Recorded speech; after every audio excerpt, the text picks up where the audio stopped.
studio.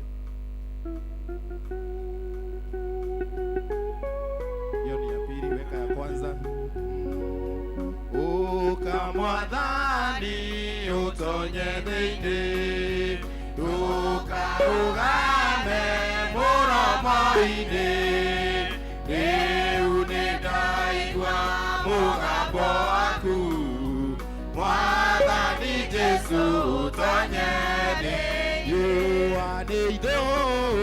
na kũrĩ nduma, ona nĩ kũrĩ mogwati maingĩ, ti-itherũ ihinda nĩ rĩagĩrĩru, nĩngwenda mũno ũtonye thĩinĩ, ngũconoka tondũ kũrĩ thĩna, indo ciakwa ciothe nĩ njũru, ningĩ onacio ihurunjĩtwo, Ngai nĩngũgwata ũthenya, nĩndĩnemetwo nĩ gwĩthondekera, no rĩu ndikwenda ũrũgame nja, mathĩna macio nĩmanyonagia atĩ nĩbataragio nĩ,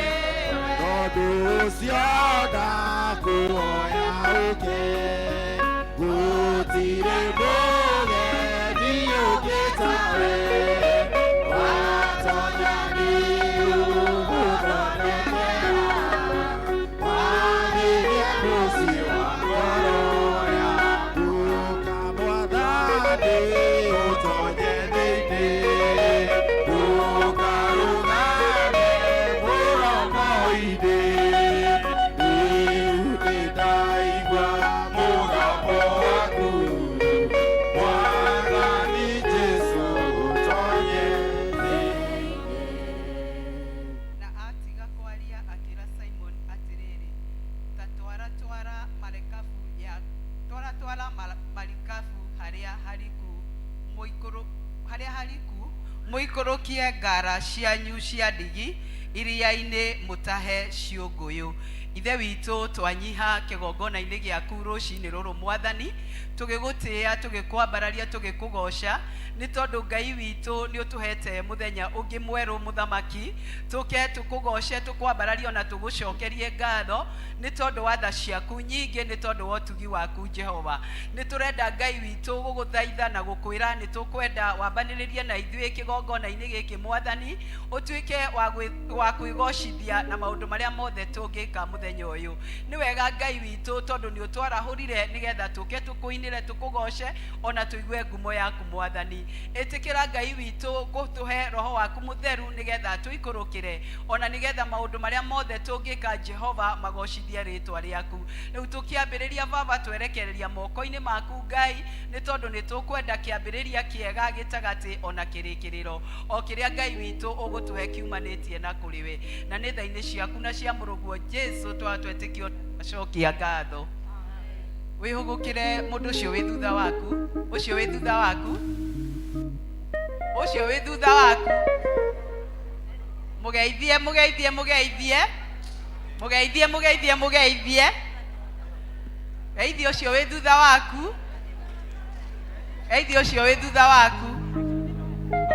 Ũcio mũrigainie nake mũrie kana Sandi aikarĩte hau, Sandi aikarĩte hau, aikarĩte. Okorwo nĩ agiririo ũgoce Sandi, ũmwĩre athiĩ gĩtĩ kĩu gĩ thutha waku, nĩgetha ũhote kũgoca Ngai ategũkũgia, tiguo? Reke tũhe praise mahinda maya nĩgetha matũtongorie. Arĩa marĩ rũrenda-inĩ, inyuĩ mwĩ online nĩ twamũkaribisha, Ngai wa moya mwĩke wega, ndũkoime hau, igacai ũcio ũranyua hau ũwĩrorere tũkĩgoca Ngai twĩ hamwe. Mwathani agocwo kanitha, Mwathani arogocwo. Amen. Igua rĩa mwĩthũ, Mwathani agocwo. Amen. Nĩ mwĩharĩirie kũgoca? Ndĩmwĩra Ngai arĩ akĩgoco kĩa andũ ake, Mwathani arogocwo. Teko angĩkorwo ũcio mũrigainie hau nĩ ũrona ka gĩkũgirĩrĩria ũgoce, we mweherere, mwĩre akũhega space kanini, Mwathani agocwo. Rĩu ũcoke ũmũngeithĩrie, ũmwĩre tũnengere kĩrĩa Ngai witũ endete mũno, Mwathani arogocwo. haya tuheo biti ucoke hurire Ngai ruhi uguo tumugoce Ngai witu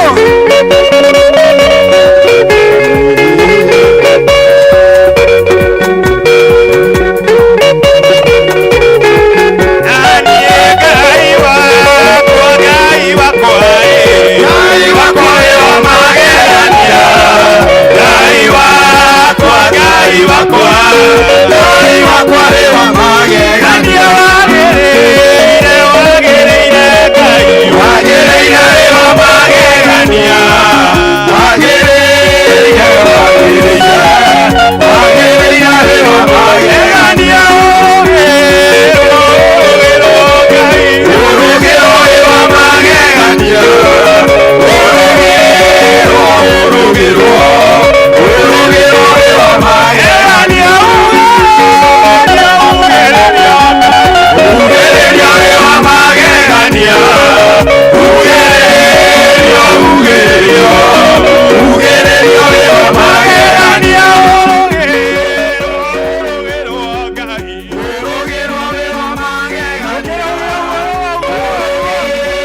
We thank you, Abba Yes, Jesus.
twacokia ngatho ni tondu wotugi waku wa magegania ona tukacoka tukanyiha maguru-ini maku tukahera mehia maitu mothe mwathani maria twaneka. Forgive us, Father Lord, all our sins that we have ever done, Father, now in the name of Jesus. Tuohere mehia maitu mwathani ona maciari itu na ona mandu aitu othe mwathani twahera riu tondu we wi Ngai Baba, wi Ngai mutugi na muigwatha na munene Baba Ngai. Twetobokia thakame-ini yaku maita mugwanja mwathani igetha tuthere tuhane taira Baba Ngai tondu we wi Ngai Baba, wi Ngai mutugi na muigwatha nikio turaneana kanitha uyu moko-ini maku mwathani. You have your way upon us, Father, now in the name of Jesus. Thou revive us once again. We pray for revival in the church, Father Lord, even the whole Presbyterian church. Twetia revival Baba ni tondu we wi Ngai Baba, wi Ngai mutugi na muigwatha ari arwaru mahonie Baba Ngai tondu uratwirire by your stripes we are healed. That's why we pray, Father, for you to heal us, Father Lord, those that are sick, Father, now in the name of Jesus. Etwetio honia leu thiini wa ritwa ria Jesu Kristo aria marwarite mahindi mwathani aria marwarite high blood pressure Baba Ngai, cancer nitwenio honanagia Baba Ngai. Stretch your hand upon your people today and heal them now tondu we wi Ngai Baba. Let them receive your miracle today tondu we wi kihotu wa mothe tondu we wi muigwatha na muthingu mwathani na maroho mothe matwaraga iria no mwathani maria mamonetaga andu aku Baba Ngai ni motware sileu Baba, and we cast them out now in the name of Jesus. Praying for favor, praying for your manifestation, praying for your visitation. The third way, Ngai Baba, we Ngai mutugi na muigwatha. Have your way upon us, Father Lord. Kigongona giki mwathani ri nikio turaneana na kuruwe mwathani. Kigongona giki mwathani wanahonia andu aku, wana revive andu aku, ona family wanacokaniriria kuhitukira kigongona giki mwathani gia sociani. Nikio turaneana na kuruwe Baba Ngai tondu we wi Ngai Baba, we Ngai mutugi na muigwatha. Have your way upon this altar now, and we will praise you and we will honor you, Father. Na aria mokire muthenya umuthi metereire your miracle, release your miracle today, release your miracle today, and we will praise you and we will honor you, Father. Tondu we wi Ngai Baba, we Ngai mutugi na muigwatha. All the wrong foundation we shake them now in the name of Jesus, and we pray for favor, we pray for your manifestation, we pray for the floodgate of heaven, Father Lord, to open for us, and we will praise you, Jehovah. Tokauga we munene muthingu muigwatha Baba Ngai aria marusete hope, give them hope today ni tondu we wi Ngai Baba, we Ngai mutugi na muigwatha. Twanona wega waku mwathani, wana console, wana comfort through kigongona giki, console na comfort aria makuireirwo Baba Ngai tondu we wi Ngai Baba aria maruseti andu ao mwathani. Console them now, and you praise you and you honor you. Ona aria mwathani mari na andu othi vitari Baba Ngai marigitwo ni wa gwika we ni uri na nja, na nikio twahoya mwathani intervene with your life today, and we will praise you and we will honor you Father, tondu wewe Ngai Baba na kengoma arĩa amakĩte mwathani nĩgetha maninwo na mathire mwathani twarega, we arrest them now in the name of Jesus, tondu wewe Ngai Baba. Have your way upon us. Have your way upon our families. Have your way upon our life, Father Lord. Tondu wewe Ngai Baba, even the leadership of the church twameneana na kũrwe mwathani ũmĩrathime na ũmĩke maũndũ mega mwathani mambararie rathima family ciao Baba Ngai tondu wewe Ngai Baba we Ngai mũtugi na mũigua. Have your way upon them Father. Release a fresh anointing upon them Father now, and we will praise you and we will honor you tondu wewe Ngai Baba. Marathime mwathani oya the elders na mchungaji Lord twamaneana na kũrwe Baba. Have your way upon them tondu wewe Ngai Baba. Ona ndungata ciana rũgamaga kĩgongona gĩkĩ mwathani rĩ twacineana kũrĩa ire mwathani tũgacikaba na thakame yaku ona ũrĩa ũcagũrĩte na ũgaitĩrĩria maguta mwathani mũthenya wa ũmũthĩ Baba Ngai twamuneana na kũrwe. Let him be partaker of your miracle and blessing today tondu wewe Ngai Baba. Na mũrathime kinya family yake mwathani ona ministry yake Baba Ngai tondu wewe Ngai Baba we Ngai mũtugi na mũigua. Ona arĩa makũrũgama from today Father Lord till the end of the year twahoya marathimio kũrĩa marĩ maitĩrĩrie maguta merũ tondu wewe Ngai Baba. Have your way upon us. Na ithuĩ mwathani tũkĩhunjĩrio mũthenya wa ũmũthĩ twetia mwathani matũ merũ Baba na nĩgetha tũigue kiugo gĩkĩ tũtũmĩire mwathani mũthenya wa ũmũthĩ, and let this word have part in our life, and we will praise you. Transform us through this word, heal us through this word nĩ tondu wewe Ngai Baba. Have your way upon us. Bless us Father Lord. Favor us Father nĩ tondu wewe kĩhotu wa mothe. And this is the prayer of faith in the name of the Father, the Son, and the Holy Spirit we do pray. Our Father who art in heaven, hallowed be thy name. Thy kingdom come, thy will be done on earth as it is in heaven. Give us this day our daily bread, and forgive us our trespasses, as we forgive those who trespass against us. Lead us not temptation, but deliver us from evil. For thine is the kingdom, and the power, and the glory, forever and ever. Amen. Amen. Thank you, thank you, thank you priest team. Ngai wa moya mũrathime atũrĩa ahũthĩrĩte mĩgambo ĩyo yanyu na mũtikanaremwo nĩ kũmũgoca ona mwakũra. Nĩ tũmahũrĩre irũhĩ. Thank you Julius nĩ gũtũtwara mbere ya Ngai. Ngai wa moya kũrathime na gwĩke wega. Mahinda maya twĩna andũ marenda kũgoca Ngai. Mũriũki family ihinda rĩanyu mũke mũgoce Ngai na rwĩmbo rũrĩa mwĩna ruo. Marĩkia kwaya mũcoke mũmarũmĩrĩre.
ya kugoca Ngai na gukorwo na gikeno giake.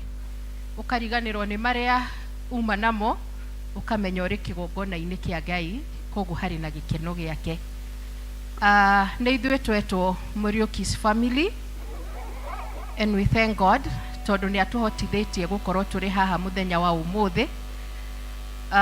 Maybe aingiona matuona turi ageni, but through Reverend Gekonyo tutiri ageni muno. Through his courtesy, he's one of us.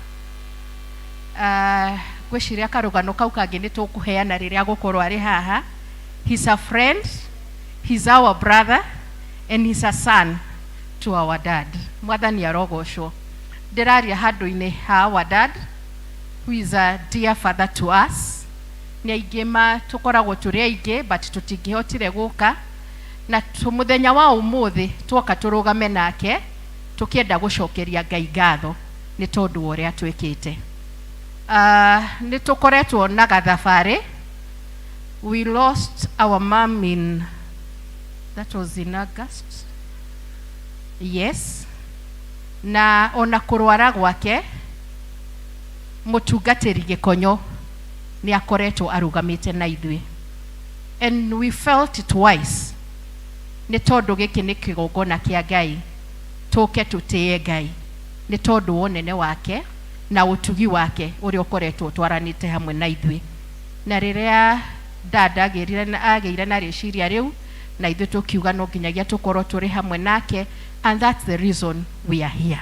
Koguo mutigakeye guhuria tukite na atia. Uguo niguo tukite na turi na ngatho turi mbere-ini ya Ngai ni tondu wa mawiko make. Na nokio turenda kuina rwimbo mawiko, na tungihota tuine turi hamwe nigetha Ngai atuike wa guturathima. Our brother David mutujoino na korwo tutithiete muno, please join us nigetha tukorwo turi hamwe na Ngai witu ni aguturathima turi hamwe ithuothe. Koguo no tuine turi hamwe ni tondu ni Ngai turagoca ni tondu wa mawiko make. Amen. Mawiko maku Ngai ni magegagia muno, njĩra ciaku cia ũthingu na wĩhokeku mũingĩ, ũnjĩkaga maũndũ mega nĩ hagio nake kerirĩria gũgũtũkia kana nena wĩkaima hinda mothe ũkone mwanĩtũĩ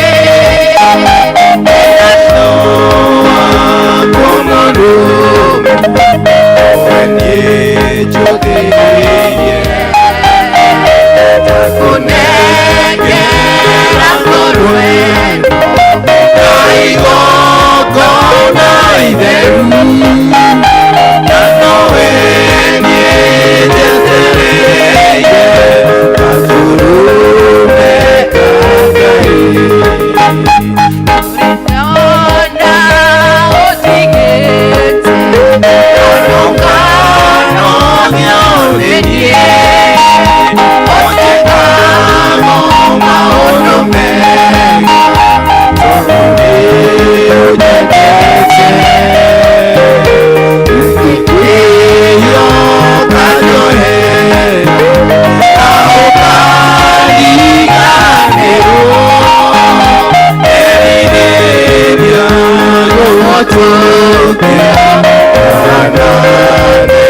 Ngai na kumwambararia ni wega ni kumenya thiri ya gucokia ngatho mahonirio 10 na no umwe wacokire na thutha gucokia ngatho. Ngai wa mwe amurathime na mwike wega.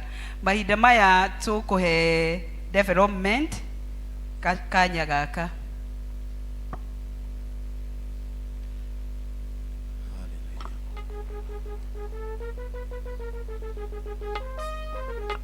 Bwana Yesu asifiwe. Viongozi wote wa vikundi 15 pamoja na shule, treasurers, secretary, chairman and the patrons, kujeni. Kama ulikuwa chairman, secretary, treasurer, patron pamoja na shule, kujeni hapa.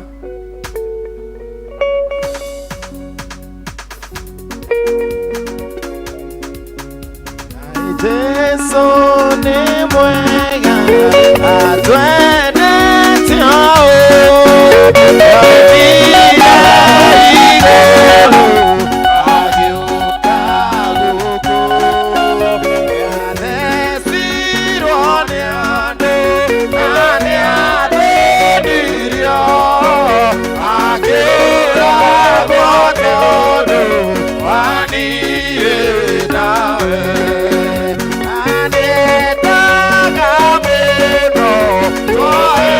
Amen.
Kanisa, Bwana Yesu asifiwe. Geithikai mwathani akumio. Hallelujah. Wa mbere nĩ gũcokeria timu ĩno ngatho mahũrĩre ikaruhi. Our patrons have sacrificed kuma mweri wa kana wa gatano wa gatandatũ nginya Sunday hĩndĩ ya fundraising. Kũhũra thimũ, gũtwandĩkĩra messages, gũtũririkania mĩcemanio nĩ mahũrĩrwo karuhi. Even the group leaders. The group leaders maina wĩra mũritũ, rĩmwe nĩ tũracemania, kwĩna activities ciganona, nĩ maratũringĩrĩria tũcemanie nĩ ũndũ wa wagĩrĩru wa mũthenya wa kiumia, nĩ mahũrĩrwo karuhi. Mũthenya wa Sunday twarĩ na fundraising nĩ ũndũ wa gwaka cukuru. Twambirie kwĩharĩrĩria o mweri wa kana, wa gatano, wa gatandatũ nginya na Sunday. Na nĩ ndĩrenda twĩhũrĩre karuhi kana kũmũcokeria ngatho cia mwanya mũno twĩna members aya and our patron. We want to express our gratitude. Nĩ tondũ nĩ mwarutire wĩra mwega mũno, because you are able to raise milioni ĩmwe na ngiri magana mũgwanja ma 97 na magana matano ma 90. That is 1.7 million, 1.79, na Ngai agĩtũteithia. Grupu nĩ ciahotire gũka na ciringi ngiri magana manana ma 76 na magana mana ma 40. Shukuru eika nĩ mekĩte fundraiser yao the previous Saturday nĩguo moke Sunday na makihota gũtũrehera ciringi ngiri magana matano ma 43 na magana kenda ma 50 karuhi kũrĩ cukuru. Ageni arĩa mokire mũthenya ũcio, mũndũ wothe wetĩtwo mũgeni wokaga arĩ single handedly unasimama hivyo, nĩ matũheire ciringi ngiri magana matatũ ma 54, nĩ mahũrĩrwo karuhi. Now others arĩa matokire harĩ grupu matiokire kũrĩ ageni, mokire na bahasha yaku wĩ wika ũguo, magĩtũhe ciringi ngiri 23 na magana merĩ. Koguo in total on Sunday we were able to raise 1.7 million 97,590. Previously before Sunday mũngĩririkana kuma mweri wa kana nĩ twarutaga mbia nini amwe makarehe ngiri 50, ngiri 100, ngiri magana merĩ, grupu ciothe ciĩbangaga na nĩ twahotete kũ raise 1,20,930 karuhi. Koguo if we are together by Sunday tukihinga mathabu Sunday nĩ twarĩ na ciringi milioni 2, ngiri magana manana ma 18 na magana matano ma 20. Tujipigie makofi sisi wote. Ucio nĩ wĩra mũtheru na nĩ wĩra mwega, tukinyĩtie milioni 2 na ngiri magana manana ma 18. Grupu ĩrĩa yarĩ mbere piyo nĩ yatũheire ciringi ngiri 167, nayo grupu ĩrĩa yarĩ thĩ piyo yatũheire ngiri 90. Mũngĩririkana target ya every group yarĩ ngiri magana maigana matatũ. Koguo hatirĩ grupu yakinyirie ngiri magana merĩ. Tukiuga atĩrĩrĩ, hatirĩ bata wa kũhinga grupu ici tondũ cukuru ikahingwo o mweri wa 10 ũgĩthira. Koguo hena mweri wa 10 na hena wiki ciganona cia November mbere ya cukuru ihingĩtwo, nĩgetha tũhe andũ othe chance. Mũndũ arutire pledge yake na ndahotire kuona, mũndũ rĩngĩ hihi nĩ ũndũ wa maũndũ matiganĩte nĩ ahingĩrĩirio akĩaga mbia kĩhinda-inĩ kĩu, no nĩ araigua nĩ aracukumwo atĩ no nginya hingie kĩrĩkanĩro gĩakwa na Ngai. Koguo tũkiuga tũtikũhinga grupu ici, tũgweterera nginya cukuru ihingwo tondũ nĩrĩo wĩra ũkanjia. Koguo in the account harĩ 2.8 mũrakĩmenya twahũthĩrire ngiri magana matatũ rĩrĩa twakaga mahiga marĩa. Koguo hena mbia tũkwamba kũiga nginya kahinda kau gakinye. So to all the group leaders, as we agreed, to all the patrons and to every member, please be a partaker in this. Angĩkorwo ndwaheanire mama, hena grace period ya wiki ta 6 ũguo, o mũndũ ongerere kanyamũ na rĩ tũgĩkinyie milioni 3 twĩke kaũndũ magĩcoka magakora hena cukuru, hena junior school na hena nĩtũrĩkĩtie junior school na tũkahũra plaster. Patron, confirm this. Thank you. God bless you. Thank you on behalf of your development, the steering committee na the group leaders arĩa othe twĩnao haha. Ũguo nĩguo twekire na ithuĩ tũrenda kũmũcokeria ngatho nyingĩ mũno. Bwana asifiwe. Nĩmuonire ũrĩa andũ mokire ũtekũringĩrĩrio na kwĩendera kũingĩ. Bwana asifiwe. Ngai ndakanae kũriganĩrwo nĩ inyuĩ. Bwana asifiwe. Tũgĩthomithia ciana iria igũthomera gũkũ kana ona mũndũ arĩũkaga akahũthĩra irathi iria nĩ tondũ wa ũgoci wa Ngai, Ngai nake agatuĩka wa gũkũririkana. Bwana asifiwe. Tũkamũririkania target itũ nĩguo tũhote gwĩkĩra maiga na gwĩkĩra slab ni about 4 million. Koguo twatara mathabu maitũ twĩna short ya 1.4 nikio turoigire tuthie na mbere na nguruvu niguo tuhote kuona mbeca icio itigarite niguo cukuru cia ingwo tukahota kuruta wira ucio toria kwagiriire. Bwana asifiwe. So kaendere tukamuhoya na kwenyia kuingi muno, please ndukanae kuma nguruvu we uheanite, you have a chance. Na turoigire we ni woraheana na gutire kindu kinini 2.8 million tucionete ni tondu wa kuheana igana riaku, ungiakaheana 500, ungiakaheana 1000. In fact kwena mundu warutaga o every week 100 bob, every week 100 bob.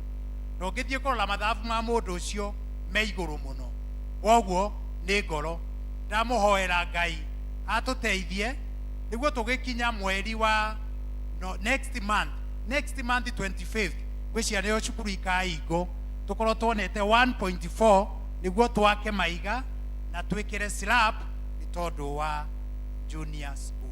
Ngai wa moya murathime, nituonire wendo wanyu wa kuheana, nituonire ura mwoimirire na tukigwa twagina inya muingi muno wa guthie na mbere. You are our strength, ni nywe inya witu. Bwana asifiwe sana. Ngai amurathime na inywe turatongoria ikundi. Let's continue, ni twacemania tukiuga tuthie na mbere na wendo muingi na kuonereria andu, na niguo tuthie na mbere tukorwo tuonete anything. Turairo ithabu iotho muno ati o muthenya ungi save 10 bob, o muthenya every Sunday ukale 70 bob. Kanitha uyu mundu wothe angika uguo gwiciria no muone mbeca iria tungikorwo nacio. Bwana asifiwe. 10 bob is the least. Koguo ungi save 10 bob, my sister chia wa skuru angi save kibao, ndirora no wa save kibao. Bwana asifiwe. Koguo mundu angi save every day na every Sunday ukalehe ria twetia thiini wa development, nitukuona mbeca icio ciganite na turikie wira ucio. Ngai wa muoyo amurathime na Ngai wa muoyo amwike wega. Thank you so much. Thank you development, ni wira mwega muruteire Ngai. Ngai aroturathima turi ithuothe hamwe. Kwaya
riu ni kugoca Ngai wega.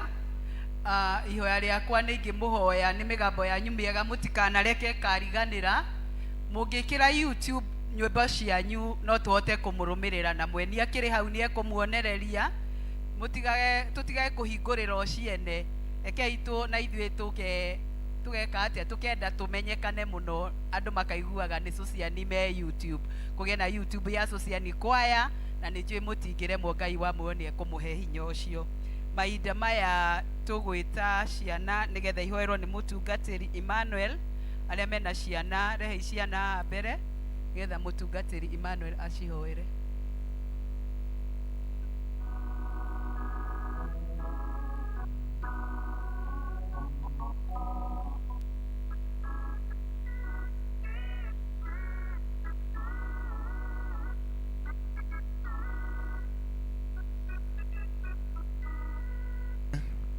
Amen. Haya watoto, tukuje hapa watoto tukapate kuomba pamoja.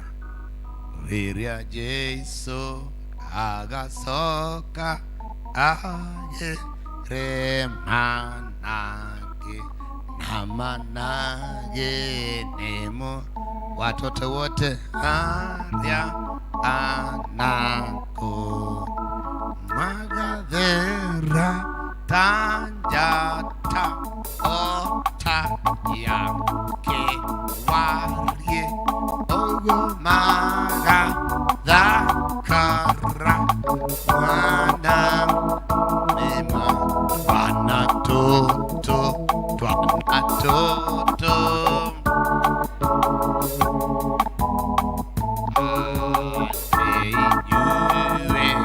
haya watoto wote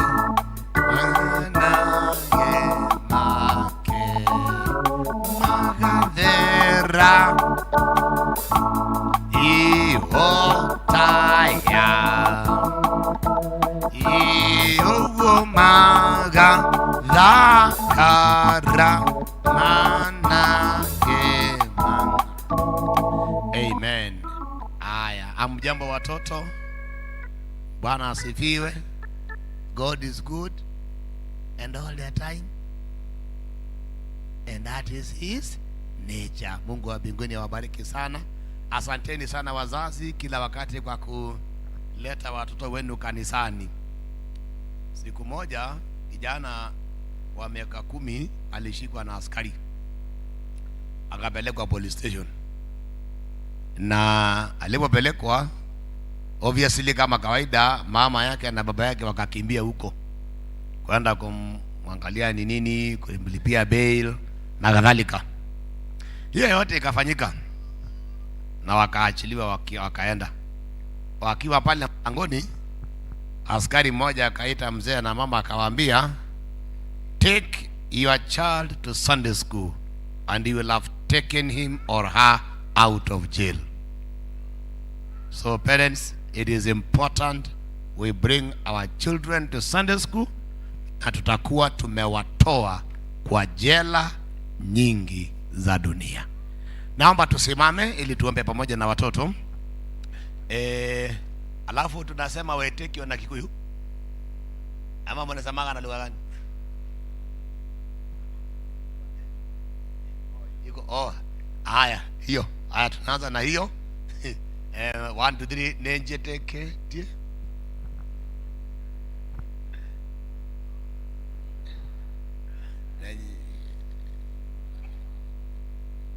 Ni wito na mweretu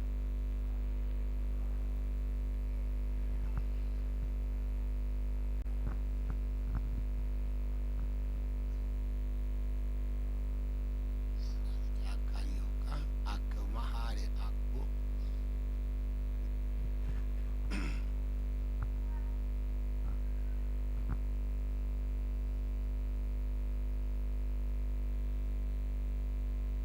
ako kanisa Muteru Mukatoliki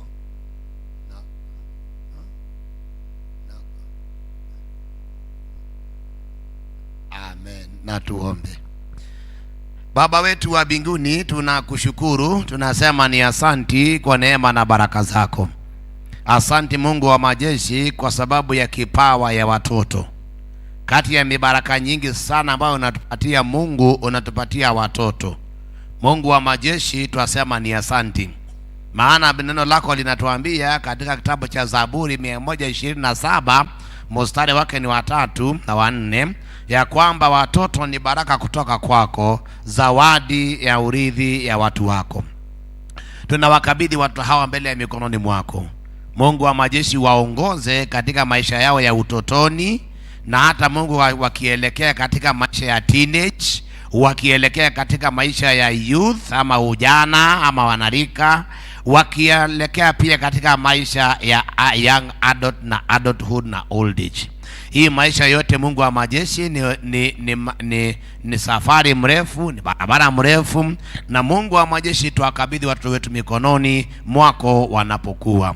Watenganishe Mungu na mambo mabaya ya ulimwengu huu. Mungu wa majeshi, washike hawa wasipotee. Tuomba Mungu wa majeshi, watenganishe na wale wanaharibu watoto, watenganisha na wale wanauza madawa ya kulevya, watenganisha na wale ambao wanatoa watu kama makafara, kwa jina safi la Yesu. Baba wa mbinguni, kwa mkono wako wa kulia washikilie hawa watoto.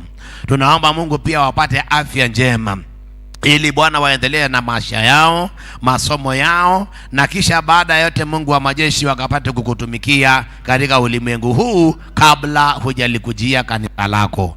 Baba wetu wa mbinguni, bariki pia shule zetu wa Mungu wa majeshi, tukikumbuka kwamba wakati mwingine zinakuwa na tatizo, tukikumbuka wale watoto waliochomeka ule darasha. Mungu Baba wa mbinguni, tunaomba safety and protection in our schools.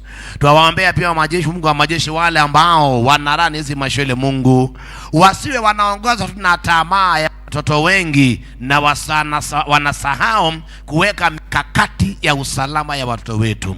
Baba wa mbinguni, walinde na waonekanie. Baba wetu wa mbinguni, kumbuka wazazi pia wao. Watoto hawa wanahitaji mazingira mazuri, mahali ambapo watapata mifano mema, mahali ambapo maneno ya Mungu yatazungumzwa, mahali ambapo Mungu wa majeshi wataoneshwa njia. Mungu wa majeshi, tuomba familia zisimame imara, ili watoto wetu wasichukizwe na mandoa zetu, wasichukizwe Mungu hata na makanisa yetu. Twawakabidhi watoto hawa mikononi mwako Mungu. Zaidi ya yote Mungu, kama kuna wenye ambaye ni wagonjwa hapa nyumbani na mahali wapo, ninawaombea uponyaji. Naomba Mungu wa majeshi uguse kila mtoto Bwana, ili wakapate kuwa na afya mzuri. Mungu wetu wa mbinguni, pengine kuna wazazi ambao pia kila wakati wakiona watoto wakija mbele wanalia machozi wakisema, Mungu nikumbuke na mtoto. Tunapobarikisha hawa watoto Mungu, kumbuka wazazi ambao hawana watoto, ili wao pia Mungu wa majeshi uwakumbuke wakati huu. Mpenzi Mungu waishie milele, tuwakabidhi watoto hawa mikononi mwako Mungu. Baba wetu wa mbinguni, wakati huu tuko katika muhula wa mwisho, wengine wanajitayarisha mitihani next year, wengine wanatenda madarasa mapya. Haya yote Mungu twayakabidhi mikononi mwako. Twakushukuru Mungu kwa maana umetusikia. Bariki watoto wetu, uwajalie wasimame imara, ili leo na kesho wakapate kutumikia katika kanisa hili lako, na pia katika nchi yetu na dunia mzima. Mungu wetu wa mbinguni, tutakushukuru maana umetusikia, na hili ndilo ombi letu la imani. Kwa jina la Yesu tumeomba na pia tukaamini. Asanteni sana. Mungu awabariki watoto. Haya, tunaweza keti. God bless you. Thank you Mutugatiri. Ciana icio nene ingihota guthie Sunday school, please matwarei, tondu ona maikara uku matire kindu mari nyita. Mahinda maya tugwita Elder Jue nigetha twanire maundu maria me mbere itu. Bwana asifiwe kanisa. Bwana asifiwe. Naitwa Jue, nimeokoka. Kristo ni Bwana. Nachukua hii nafasi kwa niaba ya mchungaji wetu Reverend Kikonyo, tuko na yeye ako huko kwa analika leo, kwa niaba ya LCC chairman, kwa niaba ya Council of Elders na LCC at large, kuwakaribisha wote tunapoendelea kumngojea Bwana. Karibuni sana. Pia wale wako online, wale wako katika mitandao ya sosiani, karibuni sana. tunapoendelea. Ni mara yako ya kwanza kuwa nasi hapa Sosiani, tafadhali naomba usimame ndio tuweze kukukaribisha. Najua tuko na wageni wengi, naomba wasimame, wote wasimame tuweze kuwakaribisha. Kuna mgeni mwingine mahali popote? Ndio, tuko na wageni wengi, ndio hapo nyuma. Na tuko na mgeni hapa mbele, mchungaji wetu ambaye anatuhubiria leo, na wamekuja na pairing wake. Naomba deacons tafadhali tusalimie wageni. Wanakwaya wetu tukaribisha wageni. Msimame hivyo wageni mpaka ukaribishwe usalimiwe na deacon. Deacons, wageni ni wengi pande hii.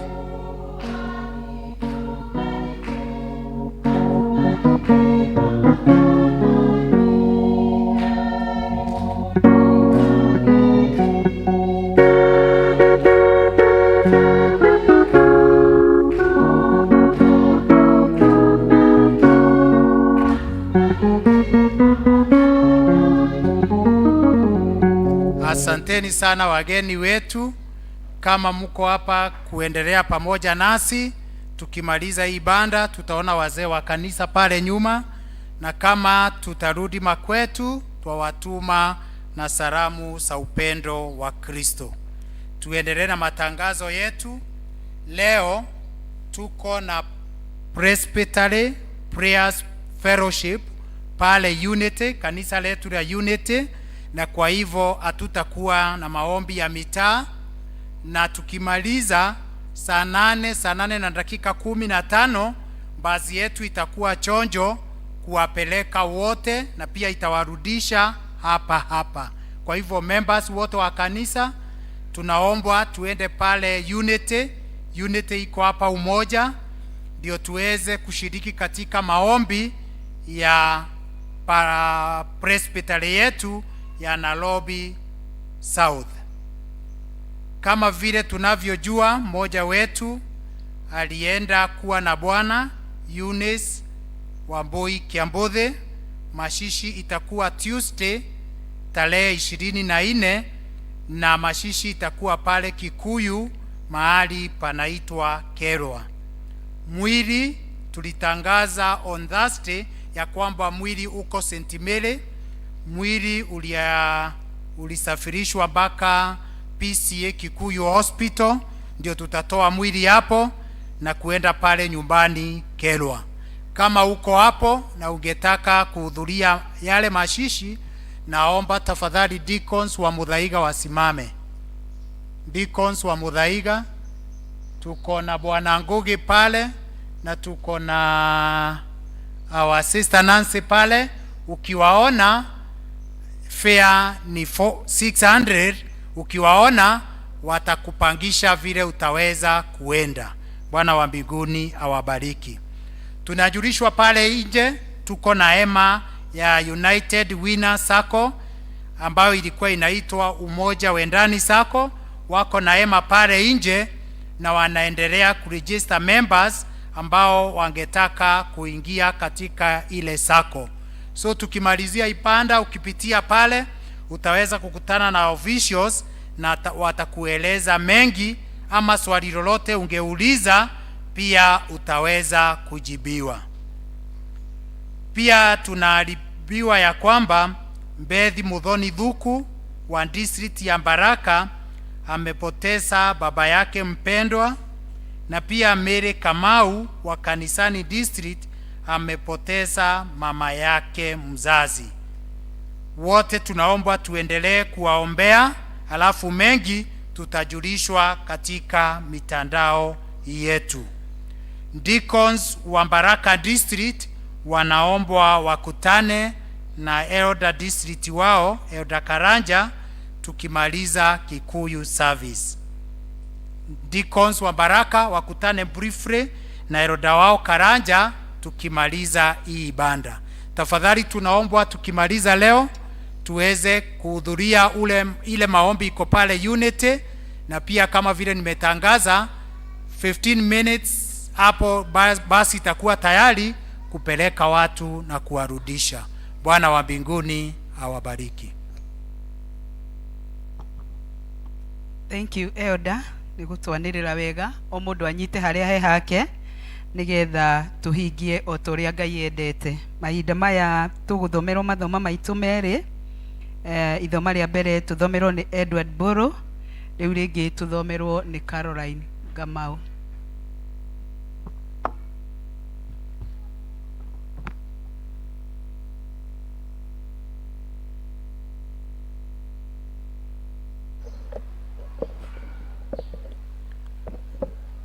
Bwana asifiwe. Ithoma ritu ria mbere tukurana thiini wa Injili ya Luka Mtakatifu chapter 5 kwambiria hau imwe nginyagia 5, imwe nginya 5. Luke chapter 5 verse 1 to 5. Akoni muonete ni tukwambiriria na gwikinya atiri hindi imwe riria kirindi kiamuhatikaga gikigua uhoro wa Ngai ri, Jesu akorirwo arugamite rutere-ini rwa iria ria Genesaret, nake akiona marikabu igiri cikaire rutere-ini rwa iria riu, no atahi a ciunguyu ni moimite marikabu-ini na ni guthambia mathambagia ngara ciao cia ndigi. Nake agitonya marikabu imwe yari ya Simoni, akimuthaitha amitware hanini yume rutere-ini. Agicoka agiikara thi akiruta kirindi uhoro ari marikabu-ini, na atiga kwaria akira Simoni atiri, tatwara marikabu haria hariku, muikurukie ngara cianyu cia ndigi iria-ini mutahe ciunguyu. Nake Simoni akimucokeria akimwira atiri, munene witu, nitututite wira wa hinya utuku wothe na tutinagwatia kindu onaki, no riri ni undu wa kiugo kiu giaku ni nguikurukia ngara iria cia ndigi. Riu ni ithoma ritu ria mbere. Mwathani arirathime. Njitagwo Edward Moro Buru na neno linaendelea.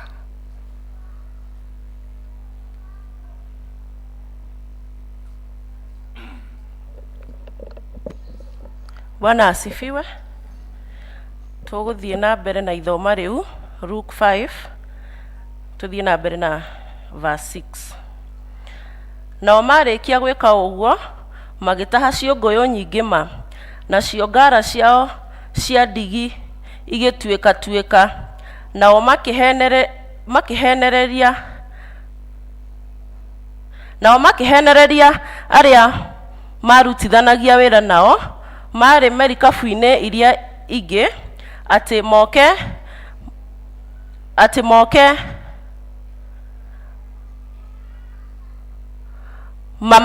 mamateithie. Magigiuka makiyuria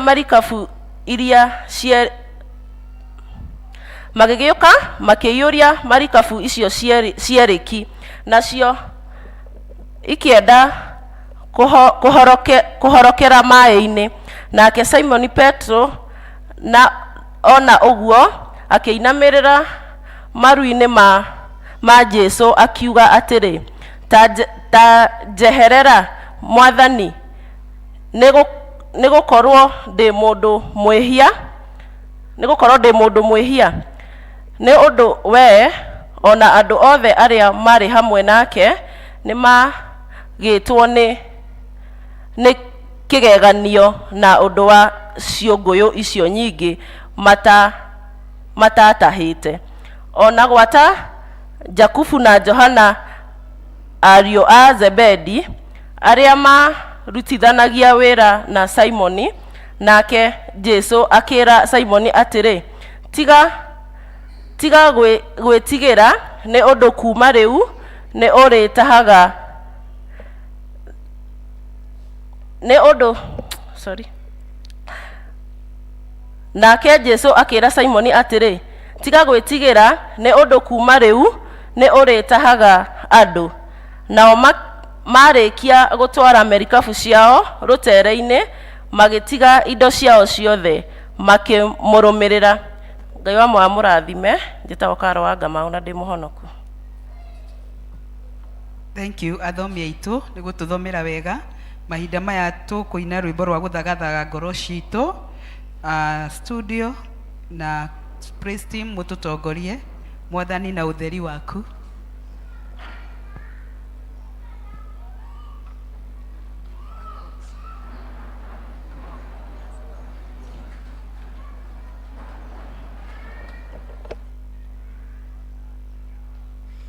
Mwathani na ũtheri waku mwega ũtongorie. Kwĩna nduma na niĩ ndĩkũraya ũndongorie. Mwathani nyita makinya makwa, ingĩenda kuona kũraya nyonia. Ndiũĩ kana nĩ wega kuoya ũhoro ũyũ, nĩndendaga kwĩmenyera njĩra na ngethũkia. Ndendaga mĩago ya bũrũri-inĩ, ũremi ũcio nĩ ũthũkĩtie rĩu. Mwathani wakwa njohera macio mothe, mĩaka ĩyo ya ũremi wakwa nĩthirĩte. Rĩu ndakũhoya ũndongorie, na mothe mega ũmenyithagie. Ona rĩu ndĩkenete mũno nĩ tha ciaku, ona nĩ ũrĩ ndoraga na njĩra na ũtheri ũcio. Na gwakĩhiĩ ngakuona, Mwathani wakwa na ngwende mũno. Amen. Imeisha. Bwana asifiwe sana. Naomba tuketi. Tuketi kwa viti. Haya, nyaga, oka. Nyaga. Haya. Wacha kwanza huyu mzee awasalimie.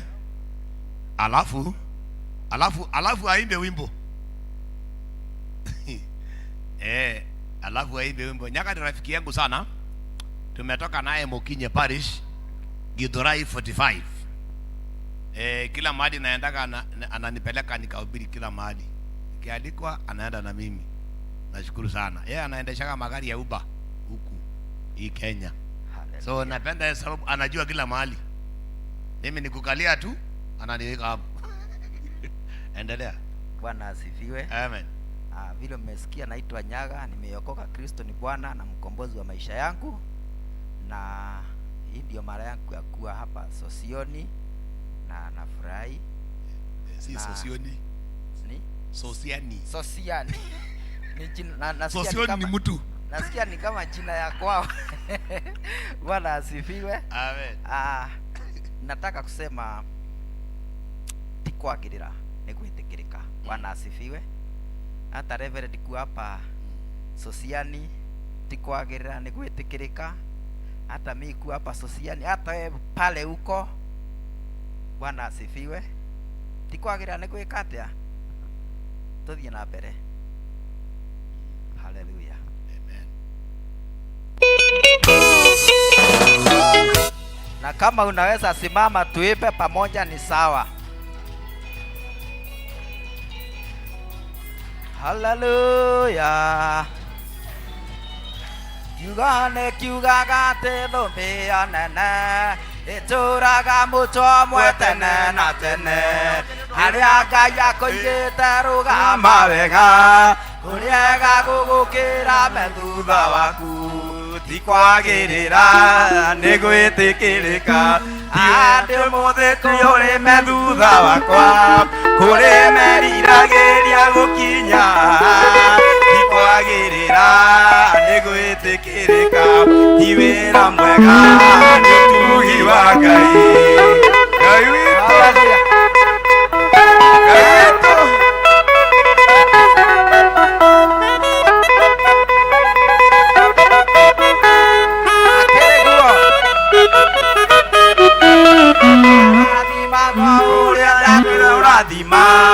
akaruma ũrĩa kwenda na ndorio kĩũria oigire Jakubu nĩwe wamwendire Esaũ akĩmũruma rĩo ndayagĩra tikwagĩrĩra Ngai witũ andũ mũthĩ kũrĩ me thutha wakwa kũrĩ meriragĩria gũkinya tikwagĩrĩra nĩ gwĩtĩkĩrĩka ti wĩra mwega nĩ ũtugi wa Ngai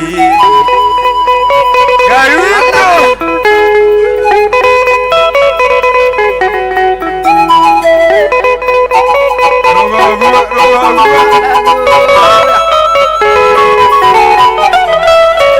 Itheri mũirĩtu mwarĩ wa ndigwa watũũraga reragĩrwo kwa mamawe rĩrĩa Ngai ananĩrĩrwo thũmbĩmbũkwe agĩkĩra mũthamaki mũndũ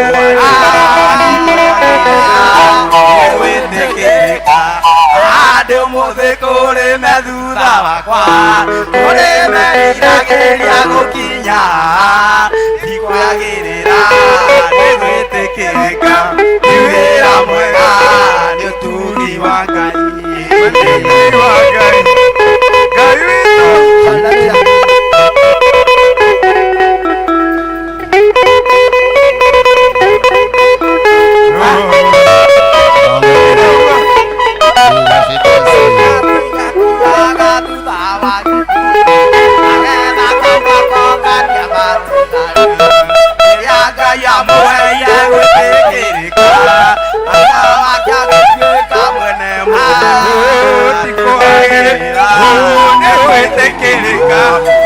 andå må thä kå rä rura kå rä meriragäria gå kinya tikwagä ra nä gwä tä kä rä ka wĩra mwega nĩ ũtugi wa Ngai Ngai witũ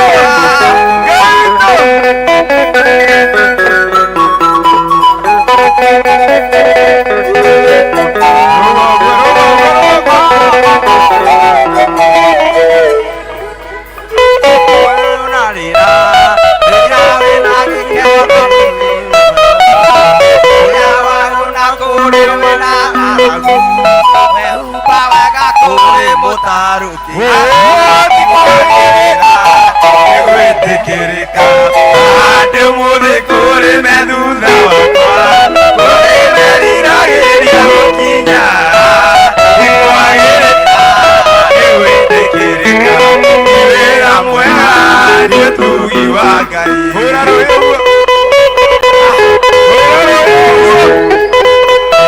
Ngai witũ rũgũgũ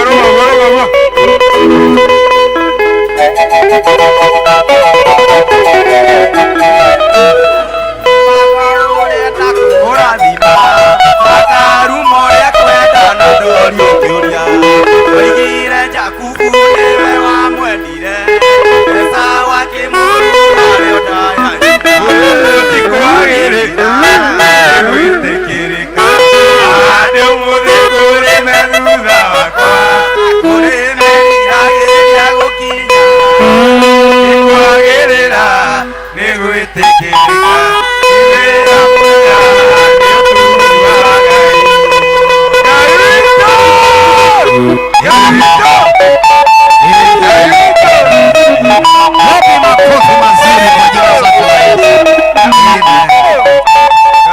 asante hiyo gita yawa asante sana Nyaga hutuchangamsha sana sana kule kanisani yeye hutuchangamsha sana na tunashukuru Mungu. Basi na tuombe. Baba wetu wa mbinguni, tunakushukuru, tunasema ni asanti kwa neema na baraka zako.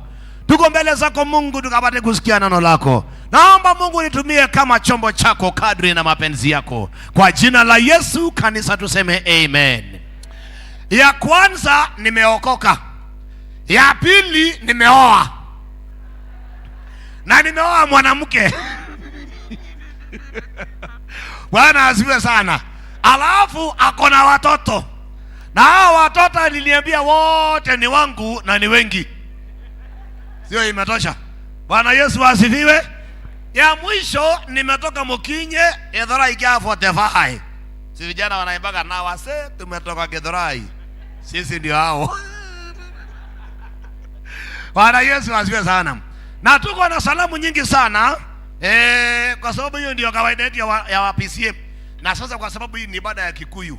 Na mimi Kikuyu najua kidogo. Kwa hivyo kama usikii Kiswahili wefage. Kwa sababu mimi najua Kikuyu kidogo tu, si nyingi. Ile kidogo ya kuomba maji. Lakini wewe nisengenya sana. Najua ni kwa PCA. Na PCA si tunajua sana sisi ndio wengi. Kwa hivyo wewe nisengenya sana, ni kidogo tu. Ni vile tu nimeshindwa na kuongea kwa sababu sasa mimi nimetoka Kajiado. Na sasa unajua sasa nikisema nimetoka Kajiado uache kuniangalia vibaya.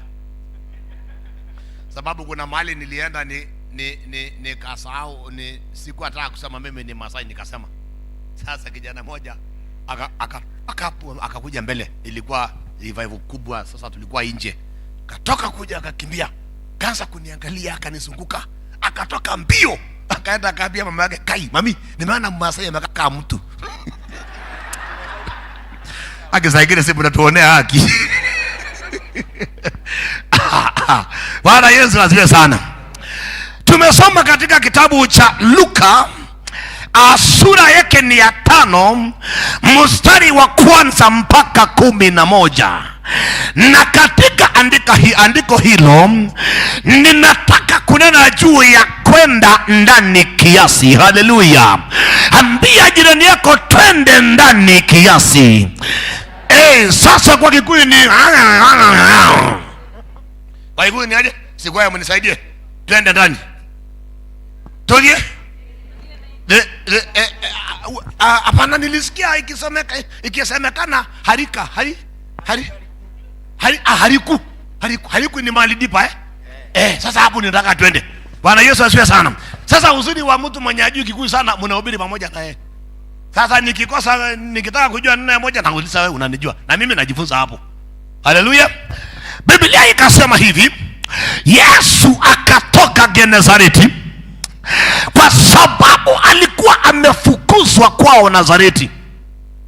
Wakati alikuwa katika hekalu, katika Luka sura ya 4 akasoma nabii ya Isaia akiwaambia kwamba nimepakwa mafuta nije nikakomboe waliofungwa, walio na yeye katika sinagogi.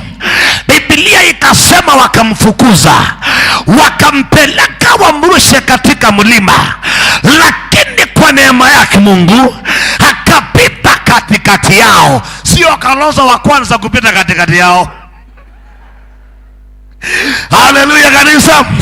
Na alipopita katikati yao akaendelea na kazi mzuri.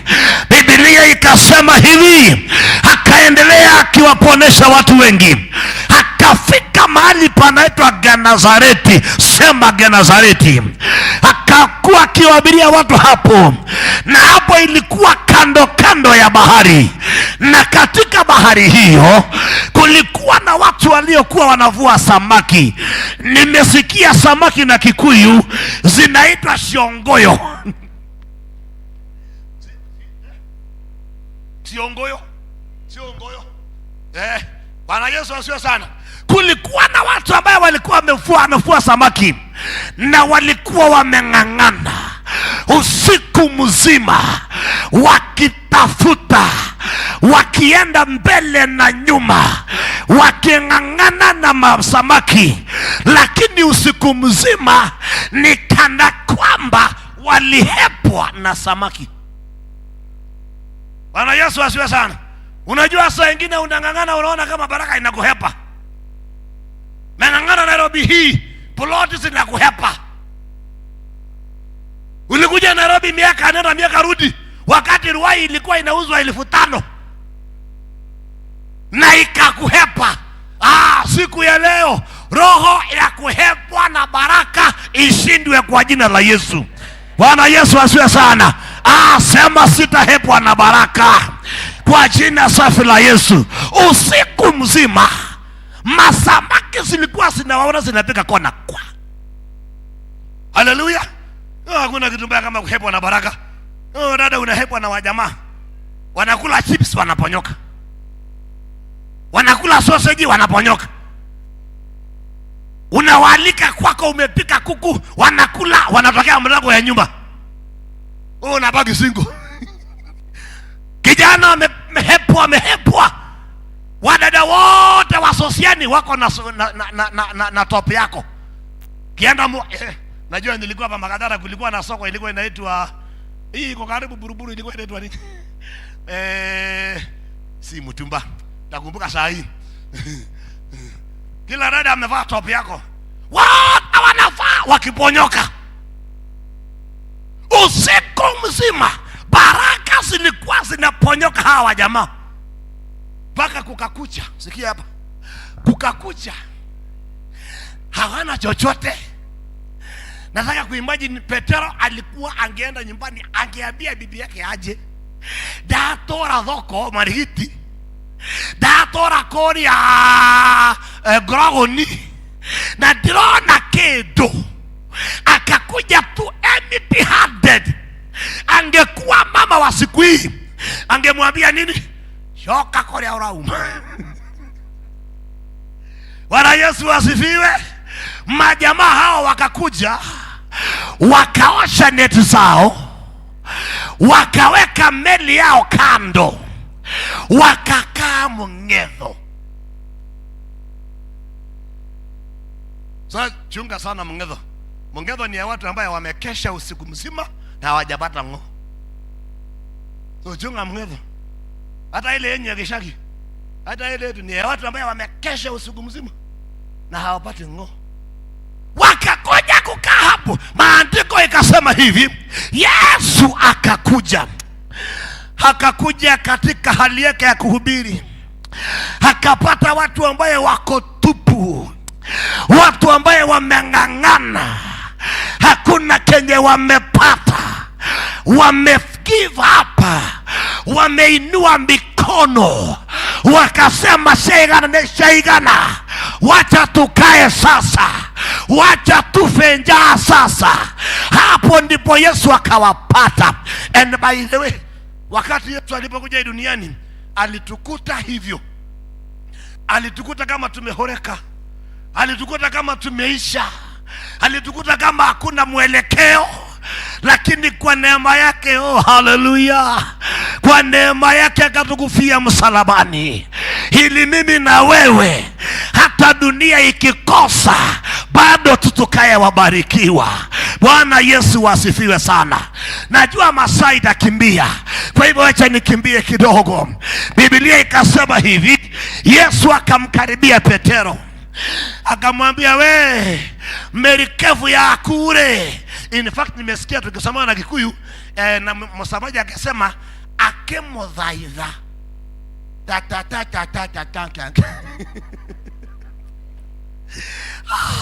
ni kama anamwambia Petero, niko hapa, naweza tumia hii meli yako. Ninajua uliitumia usiku mzima na haikukupatia chochote. Wewe usijali hiyo, siku ya leo nipatie, wacha nihubirie nayo kwa dakika kidogo, nitakurudishia. Ana Petero akisema ni sawa, after all hata hebu nisaidia nioe. Maandiko yakasema Yesu akaingia kwa meli. Tufuatane katika andiko hili as I tell you amazing things in this text. Akaingia hiyo meli ya Petero. Mnasikia Kikuyu iliita merikevu. Akaingia hiyo merikevu. Biblia ikasema akawahubiria watu. na haikusemekana ni watu wangapi wameokoka, haikusemekana ni watu wangapi wameponywa, lakini kitu moja ilisemekana, walibiria watu. Na baada ya sermon kuisha, akampindukia Petero akawaambia, shiana shiakua, na sasa si muende mukafue samaki. Hapo ndipo mambo ilianza. Wakamwambia master, sisi tumeshinda hapa, sisi tumegive hapa, sisi tumekesha usiku mzima, sijalala kwa bibi yangu, nimekesha kwa maji, hakuna kitu nimepata. Bwana Yesu wasifiwe. Nataka kunena na wewe ambayo umekesha na hakuna kitu umepata. I want to tell you, there is hope in Jesus name. There is hope in Jesus name. There is hope in Jesus name. Somebody say amen. Sikia hapa, Yesu akamwambia okay newe, lakini I love Peter for this. Akamwambia hivi, japo tumekesha na hatukupata chochote, lakini kwa neno lako kwa neno lako, si kwa sababu ya maji, si kwa sababu ya kitu ingine, kwa neno lako nitarudi kwa maji. Haleluya kanisa, tuendelee kidogo ndio nikuambia maneno yako hapa. Biblia ikasema, Yesu akawaambia, endeni pale kwa maji, na sio pale mumezoea, enda chini kidogo. Haleluya, go a bit deeper, sio pale watu wamekuzoea. Now pause.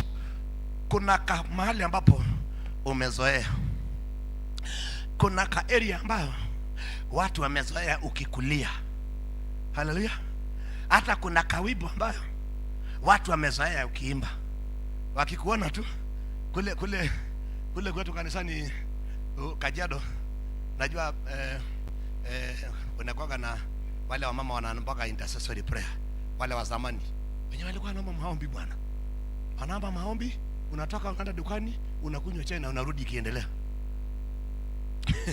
Sasa kuna mama moja tulikuwa tunampenda sana, mpaka watu walikuwa wamemuita Orenge.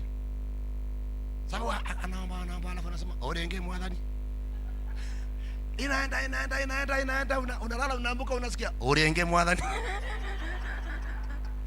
Sasa tulikuwa tunamuita Orenge. Hiyo ndio ilikuwa. Bwana Yesu asifiwe sana. Hebu uliza jirani yako, unajulikana na nini? Haleluya. Kuna kama ali ambapo watu wanakujua, hiyo ndio area yako, hapo ndipo unakulia. Sasa Yesu akawaambia, hapo ambapo mmekulia mumeyazoea sana, songa mbele kidogo, songa hatua nyingine. Na kuja kukuambia siku ya leo, songa mbele kidogo, songa ndani kidogo. Yesu akawaambia, ndiyo rudini kwa maji, lakini si mahali mumezoea, endeni chini kidogo. Praise the name of the Lord. Sasa tuendelee. Unajua naangalia masaa kwa sababu kuna maombi ya presbytery, na unajua presbytery ndio imeajiri wachungaji, ndio iko na power of higher and fire. Ukisikia presbytery usicheze nayo. Huku unaingiaga ukiwa reverend, unatoka ukiwa mister. Bwana Yesu asifiwe sana. So wacha nikimbie bio ndio twende maombi ya presbytery. But of course hata mimi nataka kukimbia Mukinye. Unajua hii ni mwaka wa uchaguzi. Kuna uchaguzi ya Ngirodi, na sasa uchaguzi ya Ngirodi kwa parish yetu, returning officer ni parish minister. Kwa hiyo nenda kuelekea na Ihenya, nigetha nikue Ebukati. Haleluya kanisa. Biblia ikasema, Yesu akamwambia, endeni ndani kidogo. Haleluya. Ndugu yangu, enda ndani kidogo. Kwa maombi, kuna kale kama maombi umezoea, enda ndani kidogo. Kuna kale ka sadaka umezoea, leo enda ndani kidogo. Kuna kale ka wimbo umezoea, Leo enda stanza hiyo ingine kidogo. Bwana Yesu asifiwe sana. Sasa Biblia ikasema wakafikia hiyo na wakaenda ndani wakatega samaki, samaki zikawapata, wakaacha kuhepwa na samaki. Biblia ikasema hivi, wakajaza samaki mpaka neti zilikuwa zinakatika. Wale tu ambao walikuwa wamekesha bila wakabarikiwa. Oh, hallelujah! Wakabarikiwa mpaka wakaitana wakiambia neighbors, okai oko kwena siogoyo nyige, okai wale tu, because God is a miracle working God. Somebody say amen. Now kuna kitu sasa kusahau. Baada ya hiyo Petero, I love this one, akaona ile samaki venye iko nyingi, akaangalia Yesu, akajiangalia, akasema hasha, something must be wrong here. Akaenda kwa Yesu, kamwera atiriri, get away from me, I am a sinner. Nataka ufikirie siku ya leo relationship ya dhambi ya Petero na samaki. Hii samaki ilipomgoga Petero akafunguka macho, akaona kwamba sistahili samaki hii, sistahimili this miracle. Akamwambia Yesu, no way, I am a sinner, I don't deserve this. God, give me time to expound a bit on that in a few minutes. Praise the name of the Lord. Hallelujah, kanisa. Jesus told him, young man, don't be afraid. From today onwards, you will no longer catch fish, you will catch people. Mwadhani harogadho. Sasa katika andiko hili wacha nikupatie about 5 points only, ama 6 kama masaa itaturuhusu, alafu nimalize nirudi Githurai kia 45. Hallelujah kanisa. Kwa sababu ya wale wanaandika na wale online viewers, point number 1 ni hii. Hawa watu ambao walikutana na Yesu kina Petero, Simon na James, hii haikuwa mara ya kwanza. By the way, nimesoma Biblia kiasi, nikaona kama hii ilikuwa mara yao ya 4 kukutana. Mara ya kwanza walikutana wakati Yohana anabatiza na Yesu, John chapter 1 verse number 40 na number 41. Na pia walikuwa na Yesu wakati wa Kana ya Galilaya, John chapter 2 verse number 2. Na pia walikuwa na Yesu mahali panaitwa Judea, John chapter 4 verse number 3. Na sasa wako na Yesu katika Luka 5. Hiyo inatuambia nini? Kabla Yesu awachague hawa watu, ni kama walikuwa na kamuda na wao, alikuwa amekaa na wao, alikuwa amewatazama. Bwana Yesu wasifiwe sana. Kwenda ndani kwa Yesu ni kukaa na Yesu. We must fellowship with the Christ. Ndiyo maana, by the way, unajua hizo samaki ambayo walivua, did you know hawakukula? Materete hicho siongoyo hawakukula. Hapana. Soma hapo vizuri, hapo verse number 11 na number 12. Hapo ikasema kwamba wakaacha hizo samaki zote wakamfuata Yesu. What is the lesson that God is teaching us here? Ni kwamba the problem was not the fish, the problem was their relationship with the Christ. That is what God wanted it to be deeper. Na ndio maana Petero akaona kwamba ni mwenye dhambi, mpaka akamwambia Yesu, hii dhambi yangu haistahili uhusiano kama hii. Let me tell you, church, God is concerned about our relationship with him more than anything else. God is concerned about our relationship with him more than the number of fish in your net. Jesus Christ. The senior church, God is concerned about my relationship with him more than any sermon I can preach. Sababu kuna watu ambao wanahubiri ndio, lakini mahubiri yako kwa mdomo. Of course last week imekuwa ngumu kwa sisi wachungaji sana. Imekuwa ngumu sana sana, si ambayo tuko Githurai hapo bypass kwa KG hapo. It has been hard, let me tell you. Unaingia kwa matatu, watu wanakuangalia, ile sura wanakuangalia nayo. Ni kusema tire Yesu. Nimekuwa gumu. Angalia mtandao venye watu wanafanya, because God is not concerned about how many helicopters you go with. Watu wa sosiani. God is not concerned about how big the church is. No. Kwa sababu hii kanisa haitaenda mbinguni. Hii mawe itabaki hapa. Hizi mapie msuri itabaki hapa. Hiyo sura msuri ambayo uko nayo, ambayo ukiangalia unasema mali safi wewe. Bwana Yesu asifiwe sana. God is not so much concerned about it. Inaweza kuwa mali safi hapa duniani, lakini ndani ni shetani chafu. God is concerned about relationship. Praise the name of the Lord. Relationship with him. Hallelujah kanisa. God was concerned. Na ndio maana Petero alikuja akaona, mimi ndio huyu, nimebarikiwa hivi, samaki nimepata na niko mwenye dhambi. Yesu asa.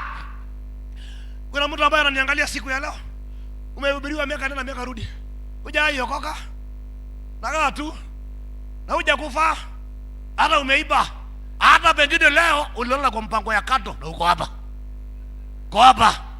na Mungu hajakuua. You know what? Anangoja relationship. Oh my God, praise the name of the Lord.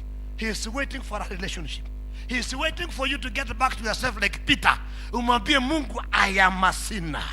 Useme hivi, Dimwehia na wanyona iwe wito waivo. Oh my God. Ekuma Shikaya babu ikantala Eni Eno Jega Oru Ni Eno Jega. God is concerned about our relationships. He is concerned not so much about power. God is not even concerned about how big an elder you are, how nice a deacon you are. No. God is concerned about our relationship with him. And if that is okay, the fish will not matter. If my relationship with God is okay, the cars will not matter. If my relationship with Jesus is okay, the plots will not matter. Praise the name of the Lord. Ndio maana walipewa samaki na watu hawakukula, wakaacha wakafuata Yesu. Point number 2. Now this one has got 2 in 1. Point number 2 ni hii. Yesu alipofika, Biblia ikasema akemwathaitha Petero amuhe merikefu yake. Wadhani arogoso? Si mimi nimesema Biblia. Akamwathaitha Petero amuheke merikefu kama merikefu. Negeda kamerikefu ka kare. Sasa Kikuyu imeisha. Itumiwe kama madhabahu ya kuhubiria neno la Mungu. Hallelujah. So Peter's, let me say it in English, Peter's boat became the pulpit of Jesus. So what lesson am I having to us today? Do our businesses propagate the gospel of the Lord Jesus? Biashara yako inakuwa pulpit ya Yesu, ama your position is your position a pulpit of Jesus? Yesu Petero hakukataa, alimwambia Yesu, kama hiyo ndio niko nayo, hii biashara yangu, hii soko yangu ikuwe platform ya neno la Mungu, hii position yangu ikuwe platform ya neno la Mungu. Oh, watu wa kanisa wanaonisikia siku ya leo, wanao tutazama kwa mtandao, hata hii mtandao tuko nazo, wenye WhatsApp, nyinyi ambaye mko kwa YouTube, wenye mko na mabiashara, wenye mko na maduka, our businesses are platform of the gospel of the Lord Jesus Christ. A little story is told of a young man ambaye alikuwa shoe shiner. Siku moja wakati watu wa injilisti wakienda door to door, akaokoka na akafurahia sana. Halafu hakuacha biashara yake, akaendelea na shoe shining, na makastoma wake akakuja. Yule customer alikuwa amekuja wa kwanza, alikuwa askari, akambrashia viatu proper mpaka askari akaona difference. Akamuuliza, kijana, mbona leo unang'arisha kiatu namna hii? Akamwambia, namna hii, jana niliokoka, kwa hivyo kila kiatu na brush siku ya leo naona kama na brush kiatu ya Yesu. Praise the name of the Lord. Hiyo kasi kidogo ya shoe shiner ikakuwa platform ya neno la Mungu. Praise the name of the Lord. Now, may God give us the grace so that our jobs, our positions become platforms of the gospel of the Lord Jesus Christ, and then we shall go deeper. Now, pia kuna kitu kingine hapa sitaki kusahau hii. Kuna wakati mwingine ambao, sasa hapa ni Mungu anisamee tu, anisaidie. Kuna wakati mwingine ambao our positions, they become an enemy of the gospel. Kuna wakati mwingine ambao ile position Mungu amekupatia inakuwa adui ya injili. Adui. And let me tell you, nimefanya research, nikaangalia, nikaona everything we do in this world is religious. Hata ukienda soko ni religious. Si unaanzaga na maombi? Kama wewe hujaokoka, si hata unasikia mtu anaenda kwa kamote, unapata mama kwa soko ameambiwa na kamganga anaambiwa na kamganga aweke maji ya chumvi, aenda akisunguka namna hii. Hata kama ni ndoa, kuna mama mmoja alienda kwa mganga kwa sababu mzee alikuwa anamwacha. Hata ndoa pia ni religious.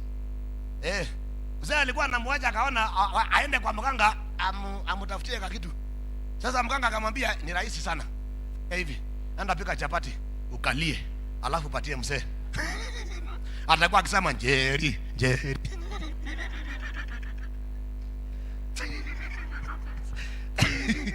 Everything we do has a platform.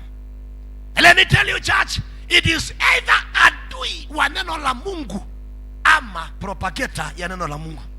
Hata hiyo ndio wenye umekupatia. Bwana Yesu asiwe sana. Na ili ujue ni kweli, angalia vile watu wanaoandaga kanisani, inakuwa mzuri. Wakikuja hapa tunaimbia wimbo gani? Newe nyama ya nyama shako, newe yende nike mrado rogo nowe wiki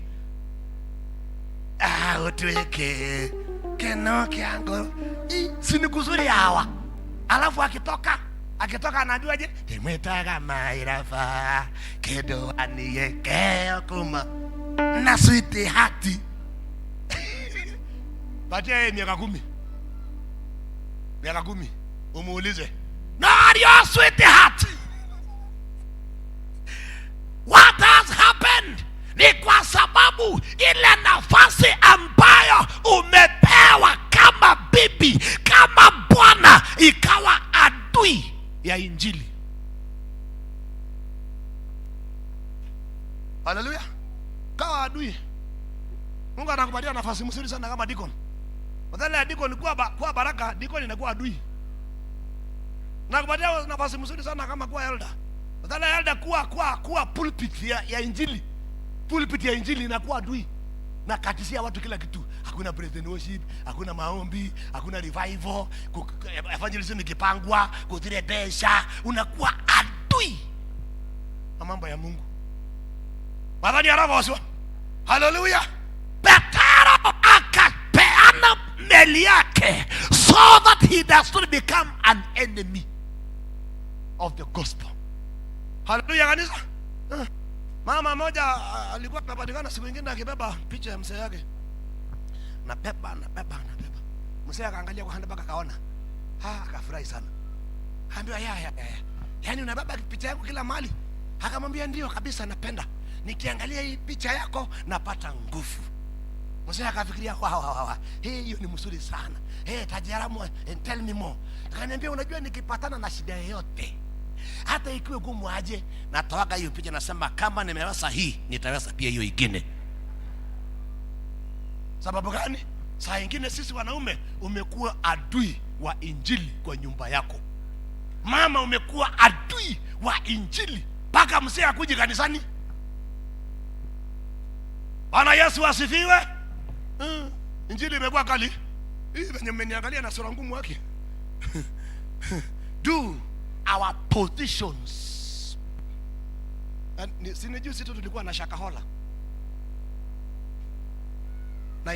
na mapasta. Sinijui tu. Na watu 450 wakakufa. What has happened? Position ya upasta imekuwa adui ya neno la Mungu. Mungu atusaidie. Mungu watu mbinguni nyinyi watoto ambao mko hapa mnasikiza. Sometimes hata nyinyi watoto mnakuwa adui. Mama yako ameng'ang'ana, amekuombea, umeingia kwa madawa, unakuwa mpaka mama hawezi kuja kanisani, hawezi simama na wamama wengine kwa sababu atabia wewe utasema nini na watoto yako yote ni malaya na ameng'ang'ana mpaka wewe mtoto umekuwa adui wa injili. Mungu atusaidie. We must have our lives and our position not to become an enemy of the gospel. Praise the name of the Lord. That let them become pulpits of the gospel, so that your home becomes a pulpit of the gospel. Your business becomes a pulpit of the gospel. Your job become a pulpit of the gospel. Your position as a pastor, as a deacon, whatever you are, as a wife, as a mother-in-law. Mother-in-law, semeni amen. Hiyo position yenye Mungu amekupatia, unapelekaje daughter-in-law? Mother-in-law wengine mmekuwa saitani.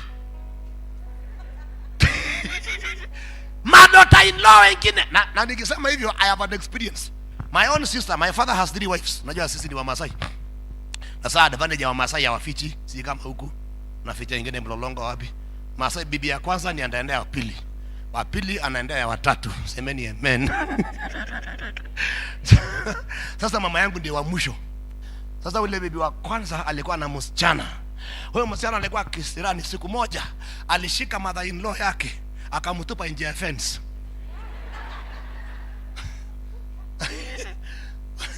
Bwana Yesu asifiwe sana. Mungu atusaidie hata mother-in-law na daughter-in-law na son-in-law. Madhani ya roho so that we can become pulpits of the gospel. Hallelujah kanisa. Our homes become pulpit of the gospel in the name of Jesus. Amen. Ni saa ngapi? Ni saa 7. Unajua kuna presbytery. Hai, hoja niseme ingine mbili. Alafu mbili tu. Alafu tu. Mbili peke yake. Hallelujah. Tuhamwe. Asante mara nyingi. Hoja niseme ingine mbili tu. Peter attended Christ and accompanied him and allowed him to use his boat, and he did not waver. Hakumpatia hiyo meli kwa muda mfupi. He was patient until Jesus finished. Patient, kutulia mpaka Yesu akamaliza. At the end of the day, Yesu alipomaliza, alipoingia kwa samaki, I love this one.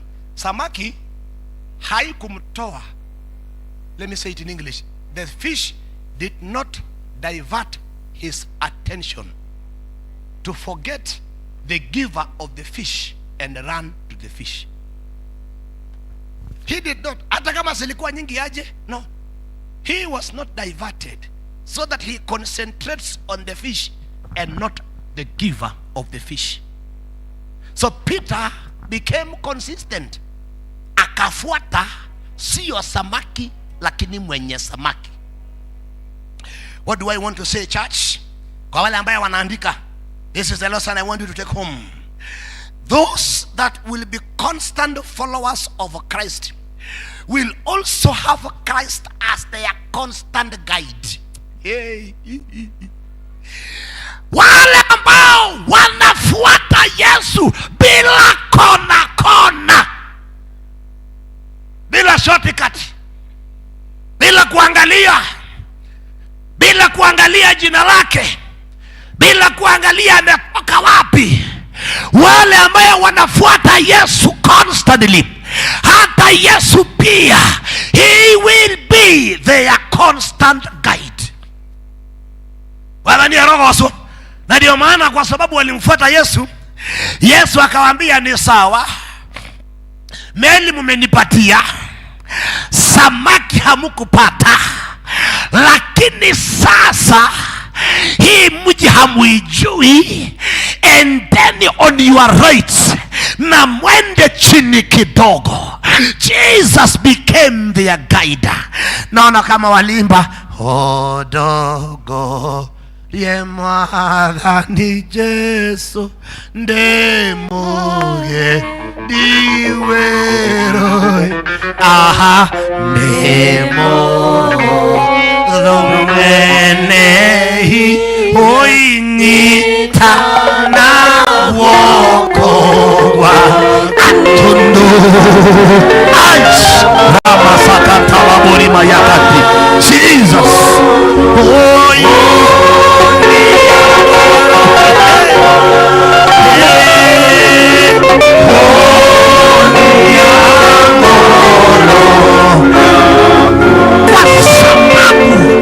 walimwachilia Yesu wakamfuata, naye Yesu akawaongoza. Haleluya. Mpendwa katika Kristo, shikilia Yesu, yeye atakuongoza. Hautahepana na samaki, hautahepana na mke wako. Ukishikilia Yesu hatakuongoza. Haleluya. Odogo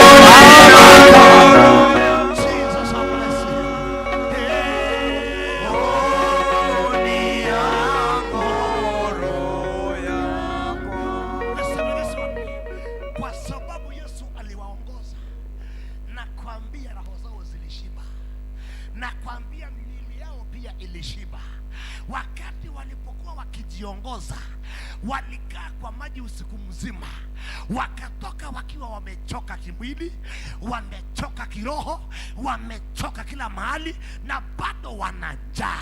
Lakini wakati walipomwachilia Yesu akapate kuwaongoza, hawakupoteza wakati. Samaki ziliwafuata, samaki ziliongezeka.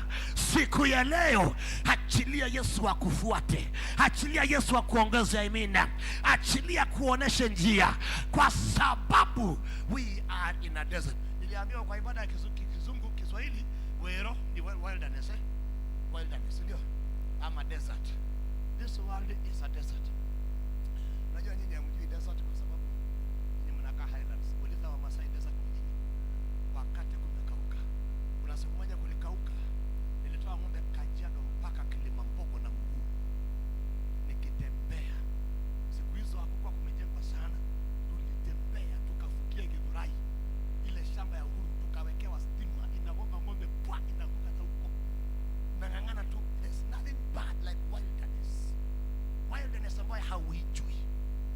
church, we need the guidance of Jesus because we are in a wilderness.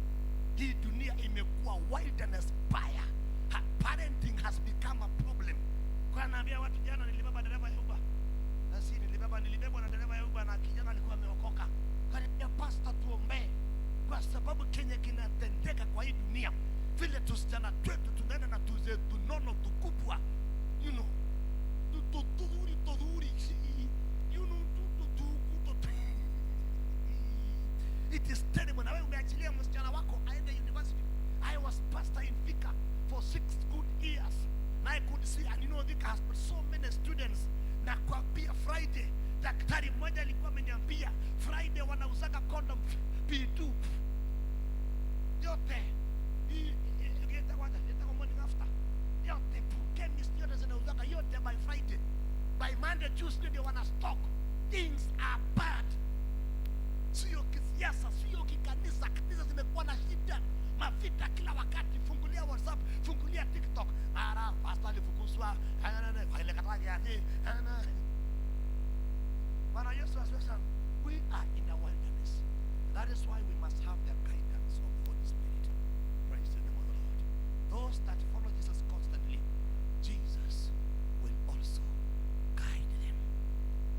Awaoneshe tudoreri tuemogedi agedi veroi in a wild place. A wild place where marriages are no longer lasting. Nasikia mtu ameoana leo, kesho ameachana. Na siku hizi hata watu wanaachana hata kama wamekaa 40 years in marriage.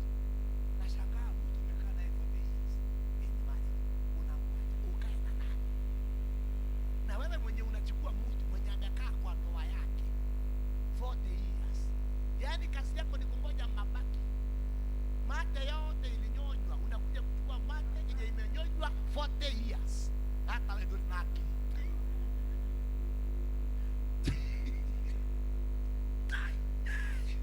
Hallelujah kanisa.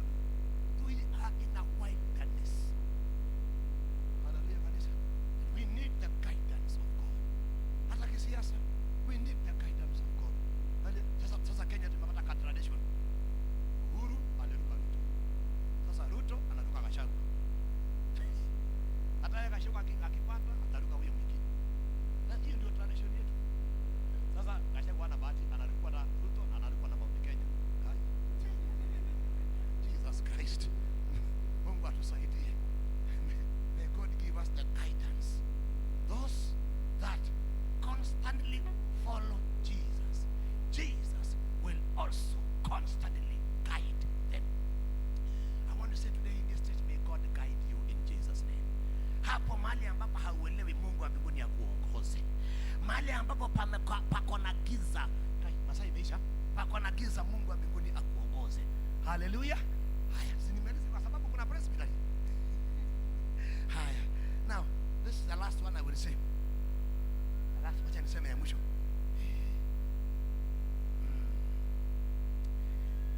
Hallelujah. This is the last one. Sana chagua kati ya hii na hii niseme gani? Acha niseme hii. Hii ndio ya mwisho. Ya mwisho in this text. The Bible reminds us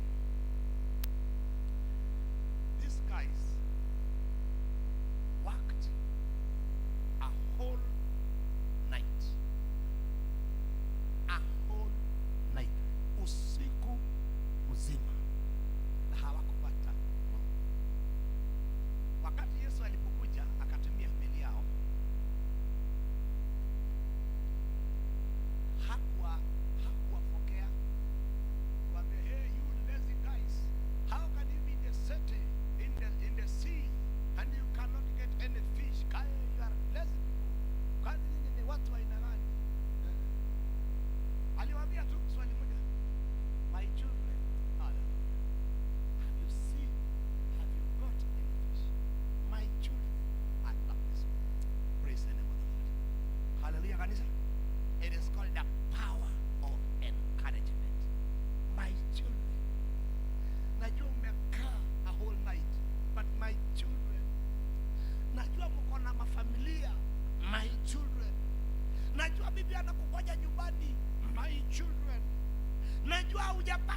ikafika mahali karibu na harusi akakwambia it is over.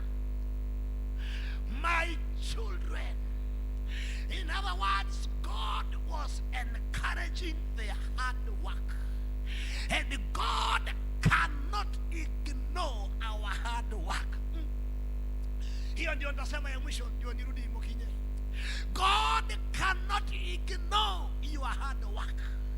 Vile umeng'ang'ana ukaombea huyu mzee. Let me tell you, church, my mother married in 1975. She withstood an abusive marriage for close to 30 years. My father used to beat her every day. Mimi tunaamuka tu, hata tukiwa wadogo tulikuwa tumezoea. Jioni ilikuwa hata ikikosa na wewe sisi wenyewe, nakumbuka siku moja ilikosa sisi wenyewe na my brothers tukaanza kupiga duru. Sababu imeko bado tulikuwa tumezoea. Mpaka siku moja nakumbuka kwa sababu mama yangu aliingia kanisa. Siku moja wamama wa Kindu walikuja watano. Wakakuja wakamwambia tumekuja kukuhamisha utoke kwa huyu mzee. Mama yangu akamwambia ndio, nitatoka na watoto wangu 9 nitafanya nini? Because we are 9 and I'm number 1. Akang'ang'ana hapo. Akaenda mlimani. God cannot ignore that hard work. God will never ignore. Akang'ang'ana tu huyo mama. Watoto wake hawakuwa wanasomeshwa na baba. Hapana. Then kwa bahati mbaya mimi ndio nilikuwa first born na nilikuwa na shida ya macho. Sasa mzee alikuwa anasema hii kitu itasaa watu kipofu. Hii kitu tasaa watu kipofu. Na tumesukuka saa hiyo. Tumesukuka, hakuna tibabu, hakuna.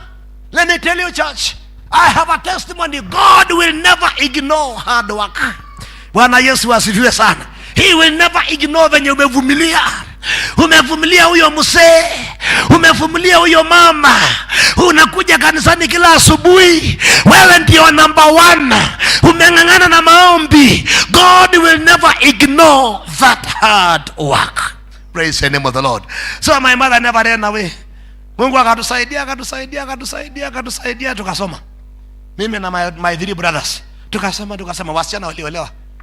Hakuna, I think ni wawili tu, ni wawili ama ni watatu wamesoma. Unajua sasa hivi tunasahau tuko wangapi? 1 2 3 ni wawili wamesoma. Tukang'ang'ana. Let me tell you, right now, because my father is still alive, right now, my father hatoki kwa mama yangu. Nakaa hapo. Akigonjeka mama yangu ndiye anamuosha. Mimi ndio napeleka hospitali. Yule mwenye alikuwa anapigishwa nduru for 30 years. Huyo hatoki. Akitaka simu, siwaambie vijana wanunulie simu, tunanunua. Hatoki hapo. Bwana Yesu asifiwe sana. Because God never ignores your hard work, and someday it will be rewarded. Wakati kina Petro walikesha, Yesu akawatazama akamwambia, watoto wangu mmeng'ang'ana, sasa fanyeni hivi, nimeona meli yenu nimetumia, hamukulalamika, mukaningojea, hamukuambia haina mafuta. Wakati niliwaambia endeni kwa mto, hamukusema mumechoka, hamukusema itawezekana, mulisema kwa neno langu nitaenda. Biblia ikasema wakapata zaidi mpaka neti zikapasuka. God rewarded them with an abundance blessing. Hallelujah kanisa. God will not ignore your hard work. He will not ignore. God will not ignore your sacrifices. Penye umeng'ang'ana kwenda Katoloni kuomba kwa sababu ya watoto wako, hata kama wamepotea, God will never ignore. Hallelujah kanisa. He will never ignore. Hebu tuombe. Tuombe. Najua kai fafa. Ni saa 7. Inamu niambie. Sasa tuombe basi. Ndio nimalize. Tutaona na siku nyingine. Kwa jina la Yesu. Asante Yesu. Asante Yesu. Asante Yesu. Tunakushukuru Mungu. Tunakuinua Mungu wa majeshi. Pokea sifa na shukrani.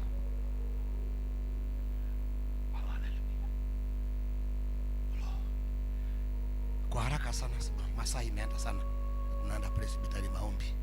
Kwa hapa na wewe hujaokoka, niruhusu niombe hiyo tu, hiyo ingine sitaombea sababu ya masaa. Wewe uko hapa siku ya leo na hujaokoka, God is concerned about your fellowship with him, your relationship with him, not the fish but your relationship with him. Uko hapa na wewe hujaokoka na ungetaka kuokoka siku ya leo, mahali umeketi, simama tuombe kwa jina safi la Yesu kwa haraka sana.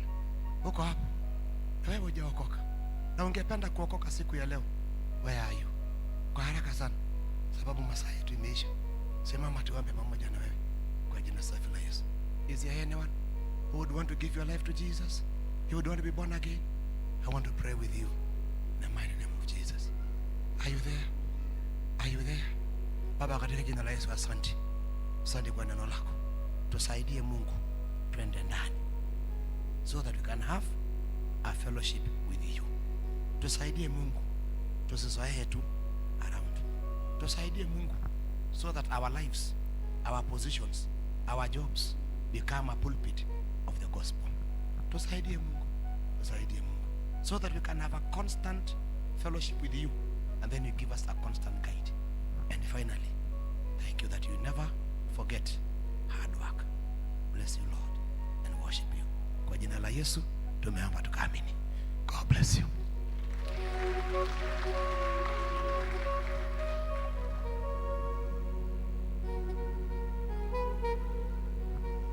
Thank you mutungatiri nĩ ciugo njega cia gũtwarĩria o ta ũrĩa Ngai egũkũhũthĩrĩte. Gũtirĩ mũndũ ũtanainũkia kĩrĩa gĩ gĩake, tondũ bata nĩ kũnyita kĩrĩa Ngai ahũthĩra mũtungatĩri gĩgũteithie na gĩkũtongorie. Mahinda maya tũgwĩta Elder Jane atũtongorie na kũrehere Ngai kĩrĩa tũmũreheire.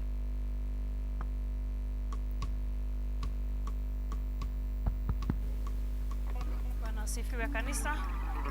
Ni ihinda rĩega rĩa kũrehe iheo citũ kwĩ Ngai. Tithers of the day, ukai nigetha turehe kĩrĩa tũreheire Ngai mũthenya wa ũmũthĩ. Tithers of the day.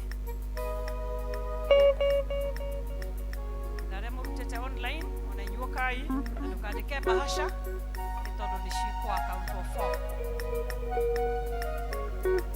Na nĩ ngũria mũtungatĩri witũ Gĩkonyo oke atũhoere.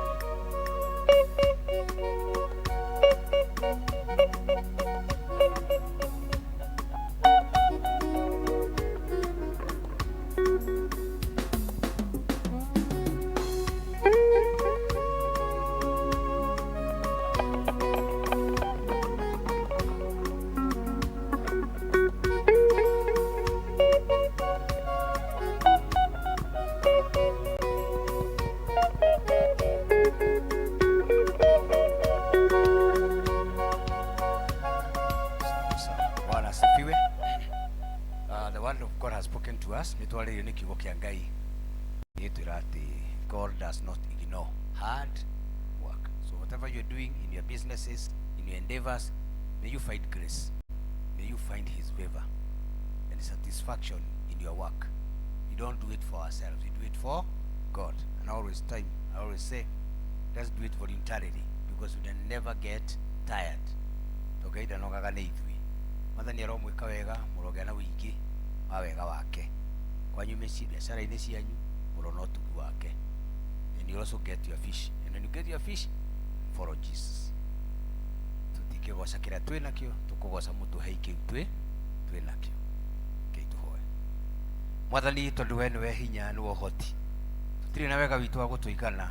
Tũtirĩ na ũhoti witũ wa gũtũigana, we nĩwe ũtũheaga. Ithuĩ tũrĩ ahoi, na we nĩguo tũtugaga na maũndũ matiganĩte. Ũgatũtuga na ũgima wa meciria, ona ningĩ ũgatũtuga na mĩeke ya gũthũkũma. Ti andũ othe marĩ na mĩeke ĩrĩa twĩ nayo ya biacara, ya mawĩra, ti andũ othe marĩ na ithuĩ twĩ nayo. Twamũkĩra ngatho, ĩtũteithie gũkĩoka na kwĩrĩgĩrĩra aya. Mwathani, twaria kĩrathimo igũrũ rĩa mĩtũrĩre yao, twaria wega waku, ũthiĩ ũkĩmonekagĩra ũkĩmamũrĩkagĩra, nĩgetha maũndũ marĩa mothe mangĩtanya na kwĩrĩgĩrĩra, we nĩwe mũheani, matuge na ũtugi waku, matuge na wega waku, marona gĩkeno mawĩra-inĩ mao, marona ũhotani maũndũ mothe mekaga, nĩgetha rĩtwa rĩaku rĩamũrwo, nĩgetha ũhotani wao mawĩra mao matuĩke nĩ pulpit, matuĩke platform ya kũgocithia rĩtwa rĩaku, na nĩ kuma rĩu nginya tene ona tene. Amen.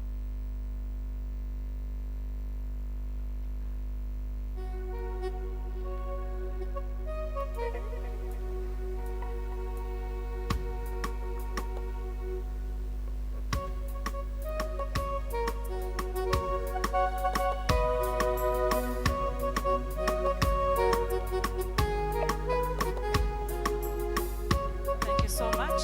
Mwathani agocwo. Nĩ ihinda rĩrĩa magũcokia ngatho na itũkũria the Muriukis mambĩrĩre nĩgetha tũhote kuohora mũtungatĩri. The Muriukis and then the rest will come after. Tũkũria family ya the Muriukis hamwe na mchungaji Gĩkonyo. Tũkwenda kuohora mũtungatĩri atĩ akaharagĩrĩrie maũndũ marĩa marĩ mbere.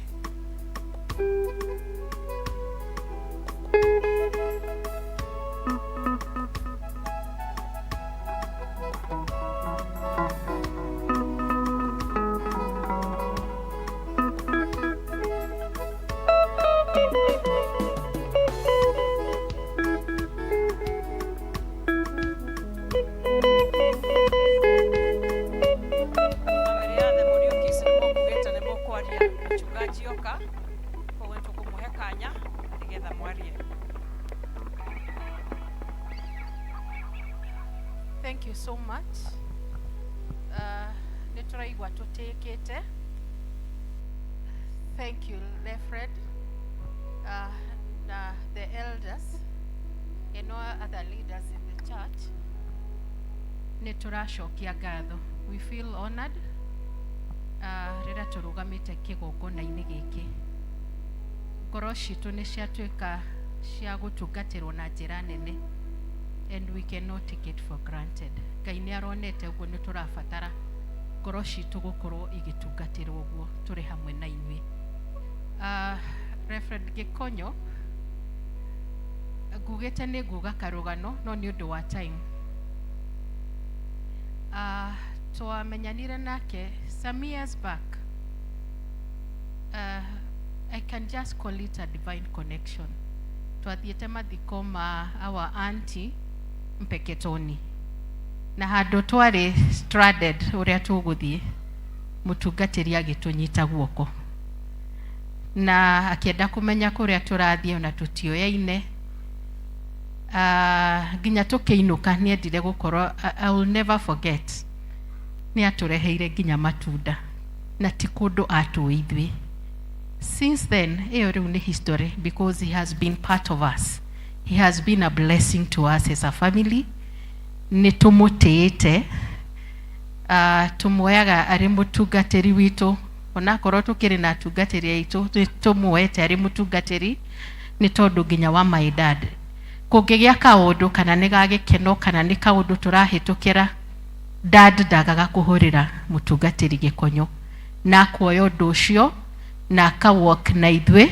Nĩ maũndũ maingĩ anakorwo arĩ kĩrathimo harĩ ithuĩ na ithuĩ tũkaigua nĩ tũkwenda gũka tũkorwo tũrĩ hamwe nake, tũmwĩre nĩ tũmwendete thĩinĩ wa kĩgongona gĩkĩ. Twanathiĩ kũngĩ nginya Limuru na kaingĩ nĩ tũragia mũtungatĩri Gĩkonyo arĩ naku, na nĩ tondũ ihinda rĩrĩ rĩrakinyire rĩrĩa tũrenda gũcokia ngatho arĩ thĩinĩ wa kanitha ũyũ wa Sociani.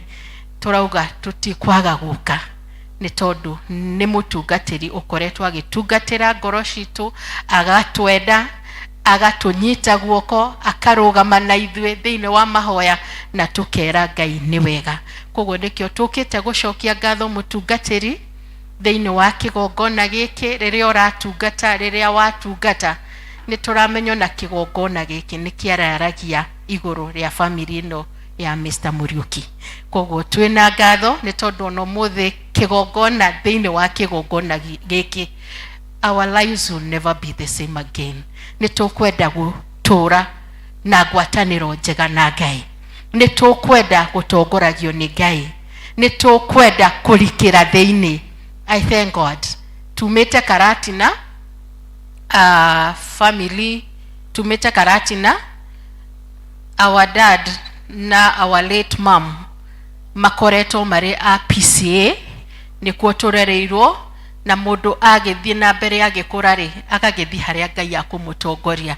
But we thank God tondu ithuothe turamathia uthamaki.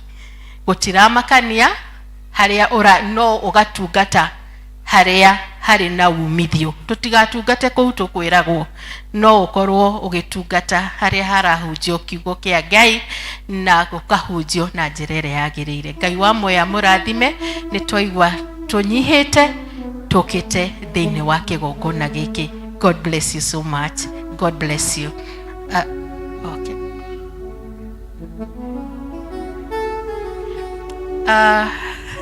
Mutungatiri ni aroria dad agaithania okugaithania ni akugete ndakwaria, but I know relationship yake na dad ndagienda kuigua dad atararia mugambo. Koguo Ngai wa moya murathime na mwike wega. Njitagwo Charity Mubi, ndiraigua gutiika tondu ni nihetwo kanya gaka tondu ni gukimenyeka ritwa. Njitagwo Charity Mubi wa Wachira, ni ndacenjirie ritwa no ndi wa Muriuki, and I thank God na ni honokete na Kristo wa Ngai turi ndugu. God bless you so much. Thank you Reverend Gikonyo, na ndirona maitu no ni gukimutwarira ngeithi uge ithe oima guku ndi muhonoku, ni njendete Mwathani na ni agitagira muno, ona kuhana uguo kuhana ndiona witikio ati haria mutimia nyina ciana ici athiite ni hega. Turi a kanitha wa PCA tuthomagira muci wa Unjiru, turecibitari itu ni tumutumu, muci witu no wahunjia no watungatiri.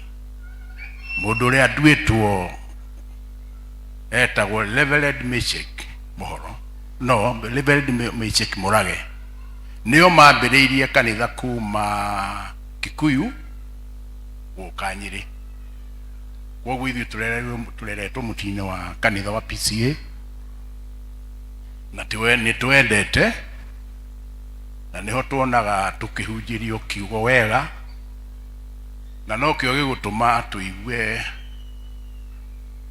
Reverend mutungatiri niĩ ndimwĩtaga mwana wakwa tondũ no arika rwa ciana ciakwa. Family itu ni nene, ni ithuĩ tũrendwo tũke ne mutungatiri, na mutungatiri ni wa muciĩ witũ, gũtirĩ faction tũgĩaga tukaga kumwĩta, nake agĩa agatwĩta. Mwathani amũrathime ni gũkorwo na mutungatiri gwĩciragia ũhoro wa members yao ake. He's a very good pastor. Witu gũtirĩ muciĩ rĩrĩa arĩ kanitha wa Kĩawarigi nĩyo yarĩ presbytery, ndigwĩciria kwĩ muciĩ, na ndirona ta harĩ atarĩ akinya na magũrũ make. Kũrĩ akũrũ, kũrĩ anyui a njohi, kũrĩ andũ a kibikibi, anybody. I cannot remember, to ni wega ngwete haha, andũ arĩa manyuaga njohi gataũni ga gwitũ amonganirie arĩa manyuagĩra njohi, ndiũĩ kũrĩa arutĩte slasher nyingĩ, agĩtũgũtwo atiacokire kũnyuĩrwo thigara hau rĩngĩ kana njohi, na andũ acio magĩtuĩka a kanitha from there. No nĩ kũrĩ andũ matendaga wĩra ta ũcio. Let me say that na njuge ũguo atĩ mũtungatĩri arĩ na gown nĩ agũtukana na andũ a njohi, na at that time andũ nĩ mahonokire mũno thĩinĩ wa parish itũ. My son, keep it up. Na ndarĩkia.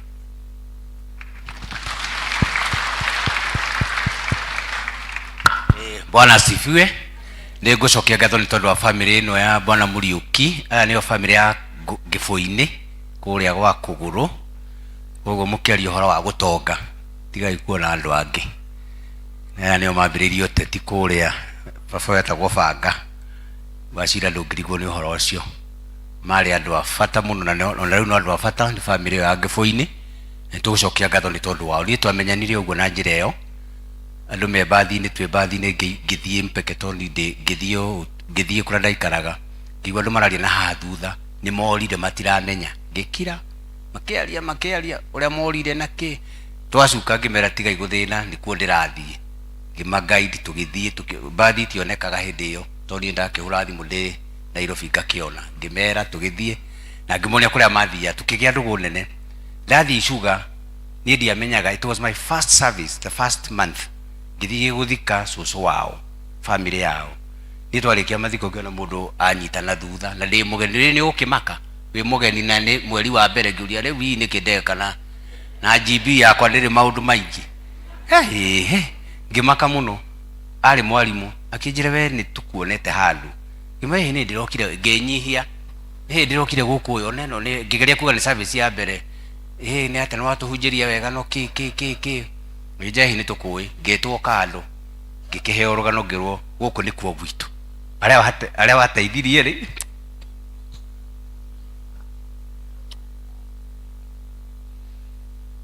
Na kuma hĩndĩ ĩyo nĩtũgĩte ndũgũ nene mũno.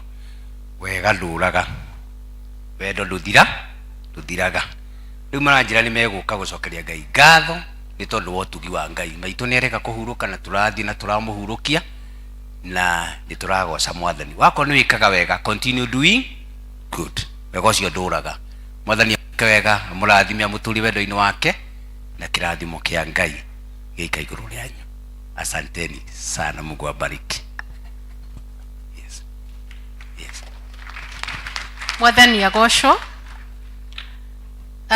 Nyũmba ya Ngai andũ matithiaga moko matheri. Even from the old days, nyũmba ya Ngai kana igongona rĩa ngatho rĩtiathiagwo moko matheri. And we thank God tondũ nĩ twatwarirwo nyũmba ya Ngai na ithuĩ tũkenda kũrutwo nĩ kiugo kĩa Ngai. And because our dad is here, ni akuneana kĩrĩa tuma nakĩo.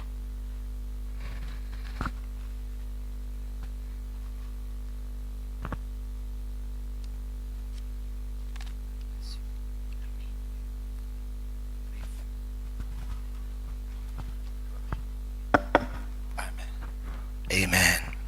Basi Mungu awabariki sana kwa hiyo tendo la imani na tendo la upendo. Sisi tulisoma na Reverend, so ni rafiki yangu sana, and God Almighty bless you. Basi na tuombe.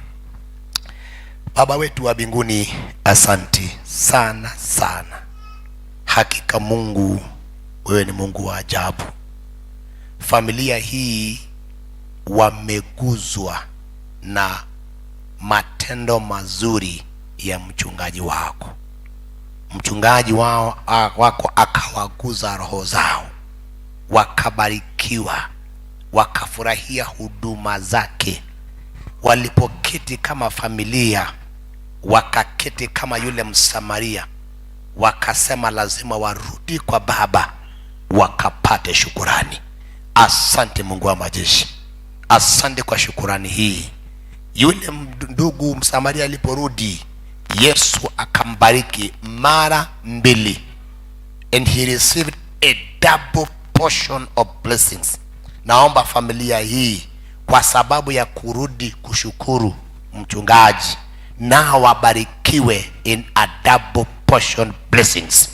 Uwainulie Mungu baraka zako, uwabariki wanapoingia na wanapotoka, uwapanulie mipaka yao Mungu wa majeshi. Hii urafiki ukapate kudumu milele na milele. It is an encouragement to the minister, it is an encouragement to the church, it is an encouragement to us all, ya kwamba hii kazi ambayo ndugu alifanya sio ya bure, haikupotea, haikusaulika. Mungu asante, wabariki Mungu na waonekanie, na urafiki huu endelea na kuipalia iendelee vizuri, na maisha yao ibarikiwe kwa jina la Yesu. tumeomba na tukaamini. God bless you. Msiende kwa sababu mchungaji wetu huwa anahudumu hapa tondu atukataga guku na muronire wega mume kuu guothe moke guku ithue ni tugukena muno tathuria kanitha elders kujeni tutawasalimia sisi tutawasalimia na hata mchungaji wetu ndiye moderator wetu huko na hiyo occasion maombi ni yake hata saa hii tukimaliza yeye aende. Tunataka tuwasalimie wazee wa kanisa, tusalimie hawa wageni wetu wa mchungaji idio si mware na itiadi na mutungate ni situ ni cia guku koguo ni wega wa Ngai umuigane wega wa mwathani umuigane. Kwa hivyo dadi elders mwefange hau uguo dadi kwambĩrĩria hau uguo iyo thiĩte uguo wagĩrĩria uguo ũthiĩ wikarĩte thĩ mchungaji thiĩ hara mũico ũrĩkie na irathimo oka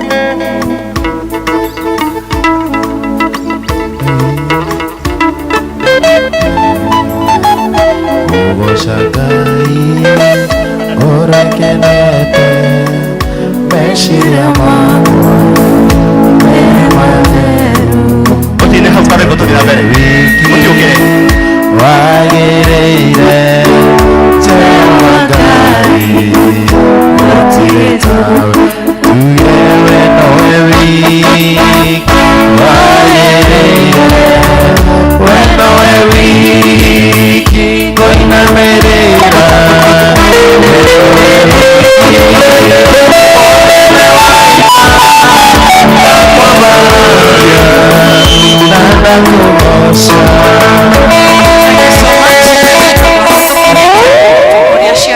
Thanksgiving moke tinywani ni muno no ni tondu uguo tukugite ni tukwenda kuhora mutungatiri. Karibuni mundu renda gucokia ngatho ni tondu aria Ngai agwikiire tondu uguo agwikiire na ithuĩ nĩ atwĩkĩire nĩ tũkwenda gũcokia ngatho hamwe nawe.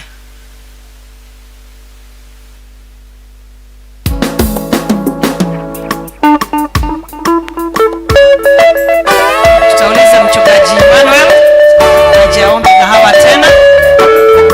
Mchungaji Emmanuel.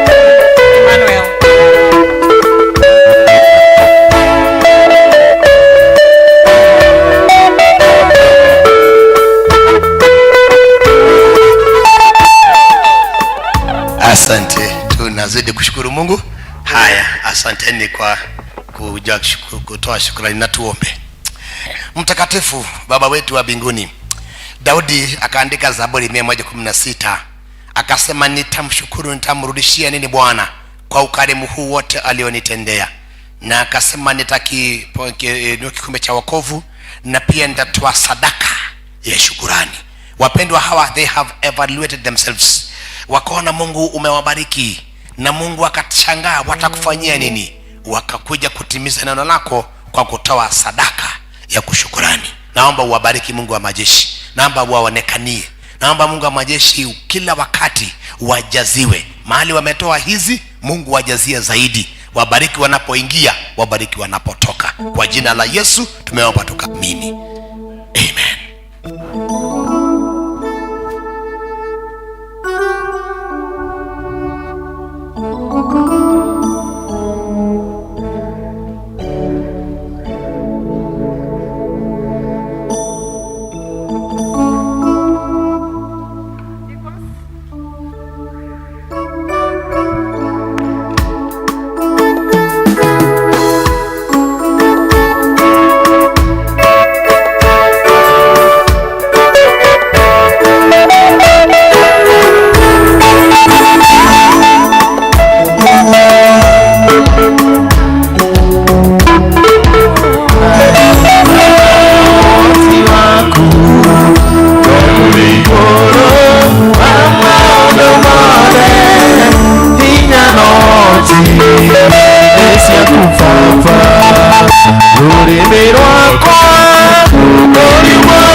kuongerera na muthenya wa umuthi kindly ukahaha kiondo-ini giki mbeca cia fundraising cia cukuru itu.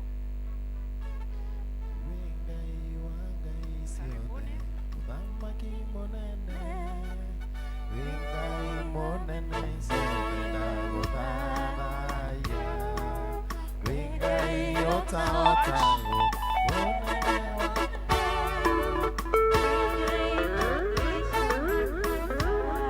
Asante kwa mahini getha tuhoe deacons.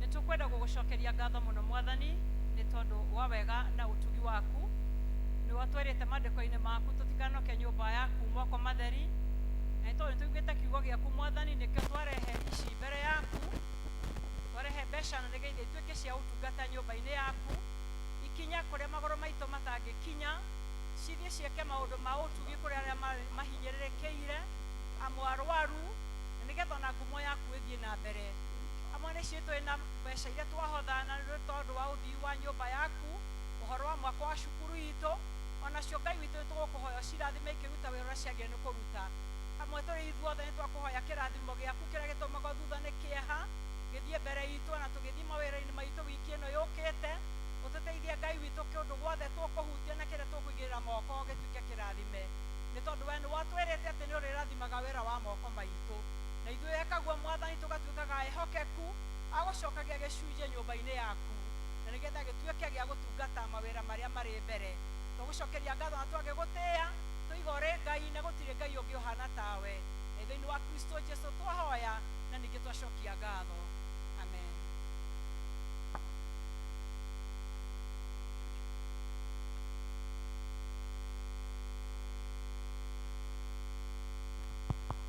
Thank you Elder Jane niguo tutwara kipindi kiu wega Ngai wa moyo akurathime na gwike wega studio. Tarehe 29 hapa PCEA Sosiani tukiongozwa na mchungaji Reverend Albert Kikonyo, mwenyekiti Elder Patrick Karanja na kongamano nzima la PCEA Sosiani Church. Tujumuike sifa.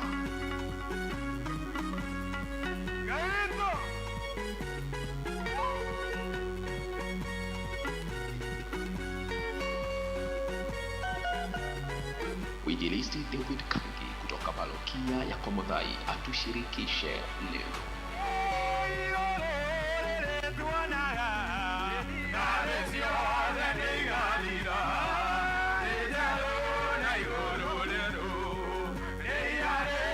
Ni furaha iliyoje ukishirikiana nasi. PCEA Sosiani Church, chemchemi la upendo. Thank you. Niĩ ngũmũtongoragĩria njĩtagwo Jane wa Macharia nĩ nyenda Ngai nĩ kũhonokia na kũnjĩrĩra muoyo na gũtũra wega-inĩ wake. Mahinda maya ngũhea wa chairman atũtũrie hau hake. Tũrũgamei maũndũ merĩ twarĩkia ũrĩa tũgũtangathĩirwo nĩ tũrathiĩ Presbytery Fellowship choir, your presence is needed. Praise and worship, your presence is also needed.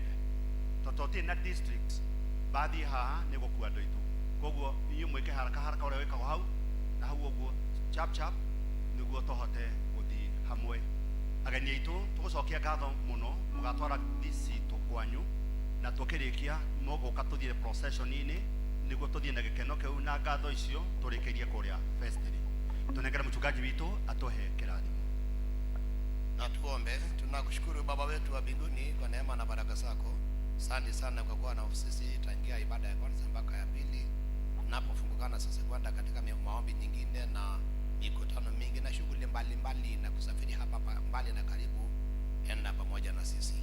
Na sasa amani ya Mwenyezi Mungu Baba ipitayo akili zote ikapate kwa hifadhi katika kumjua na kumpenda Bwana wetu Yesu Kristo, nazo baraka zake Mwenyezi Mungu zikakae nanyi, zikadumu nanyi na zikaene nanyi mahali popote mwendapo, sasa na hata milele.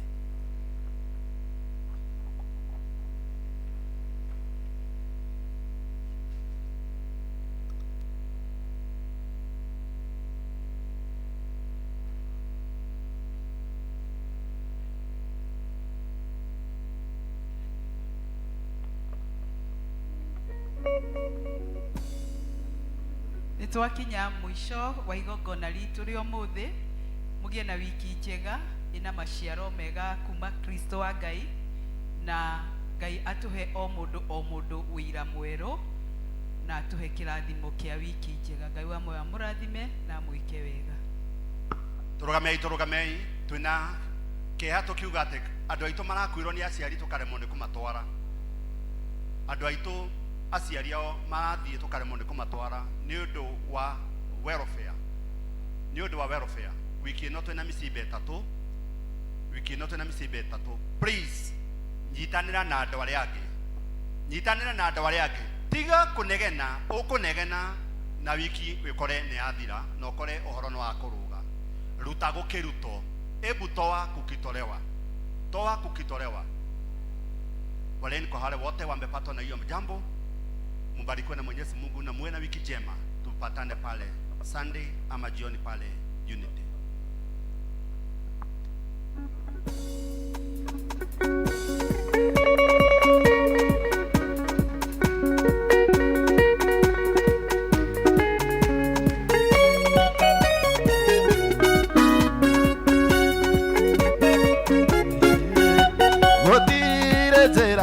Utangigera ugiuka kugegeria mukwihoki ruai nena gikeno-ini no uki gucerera ngoro-inĩ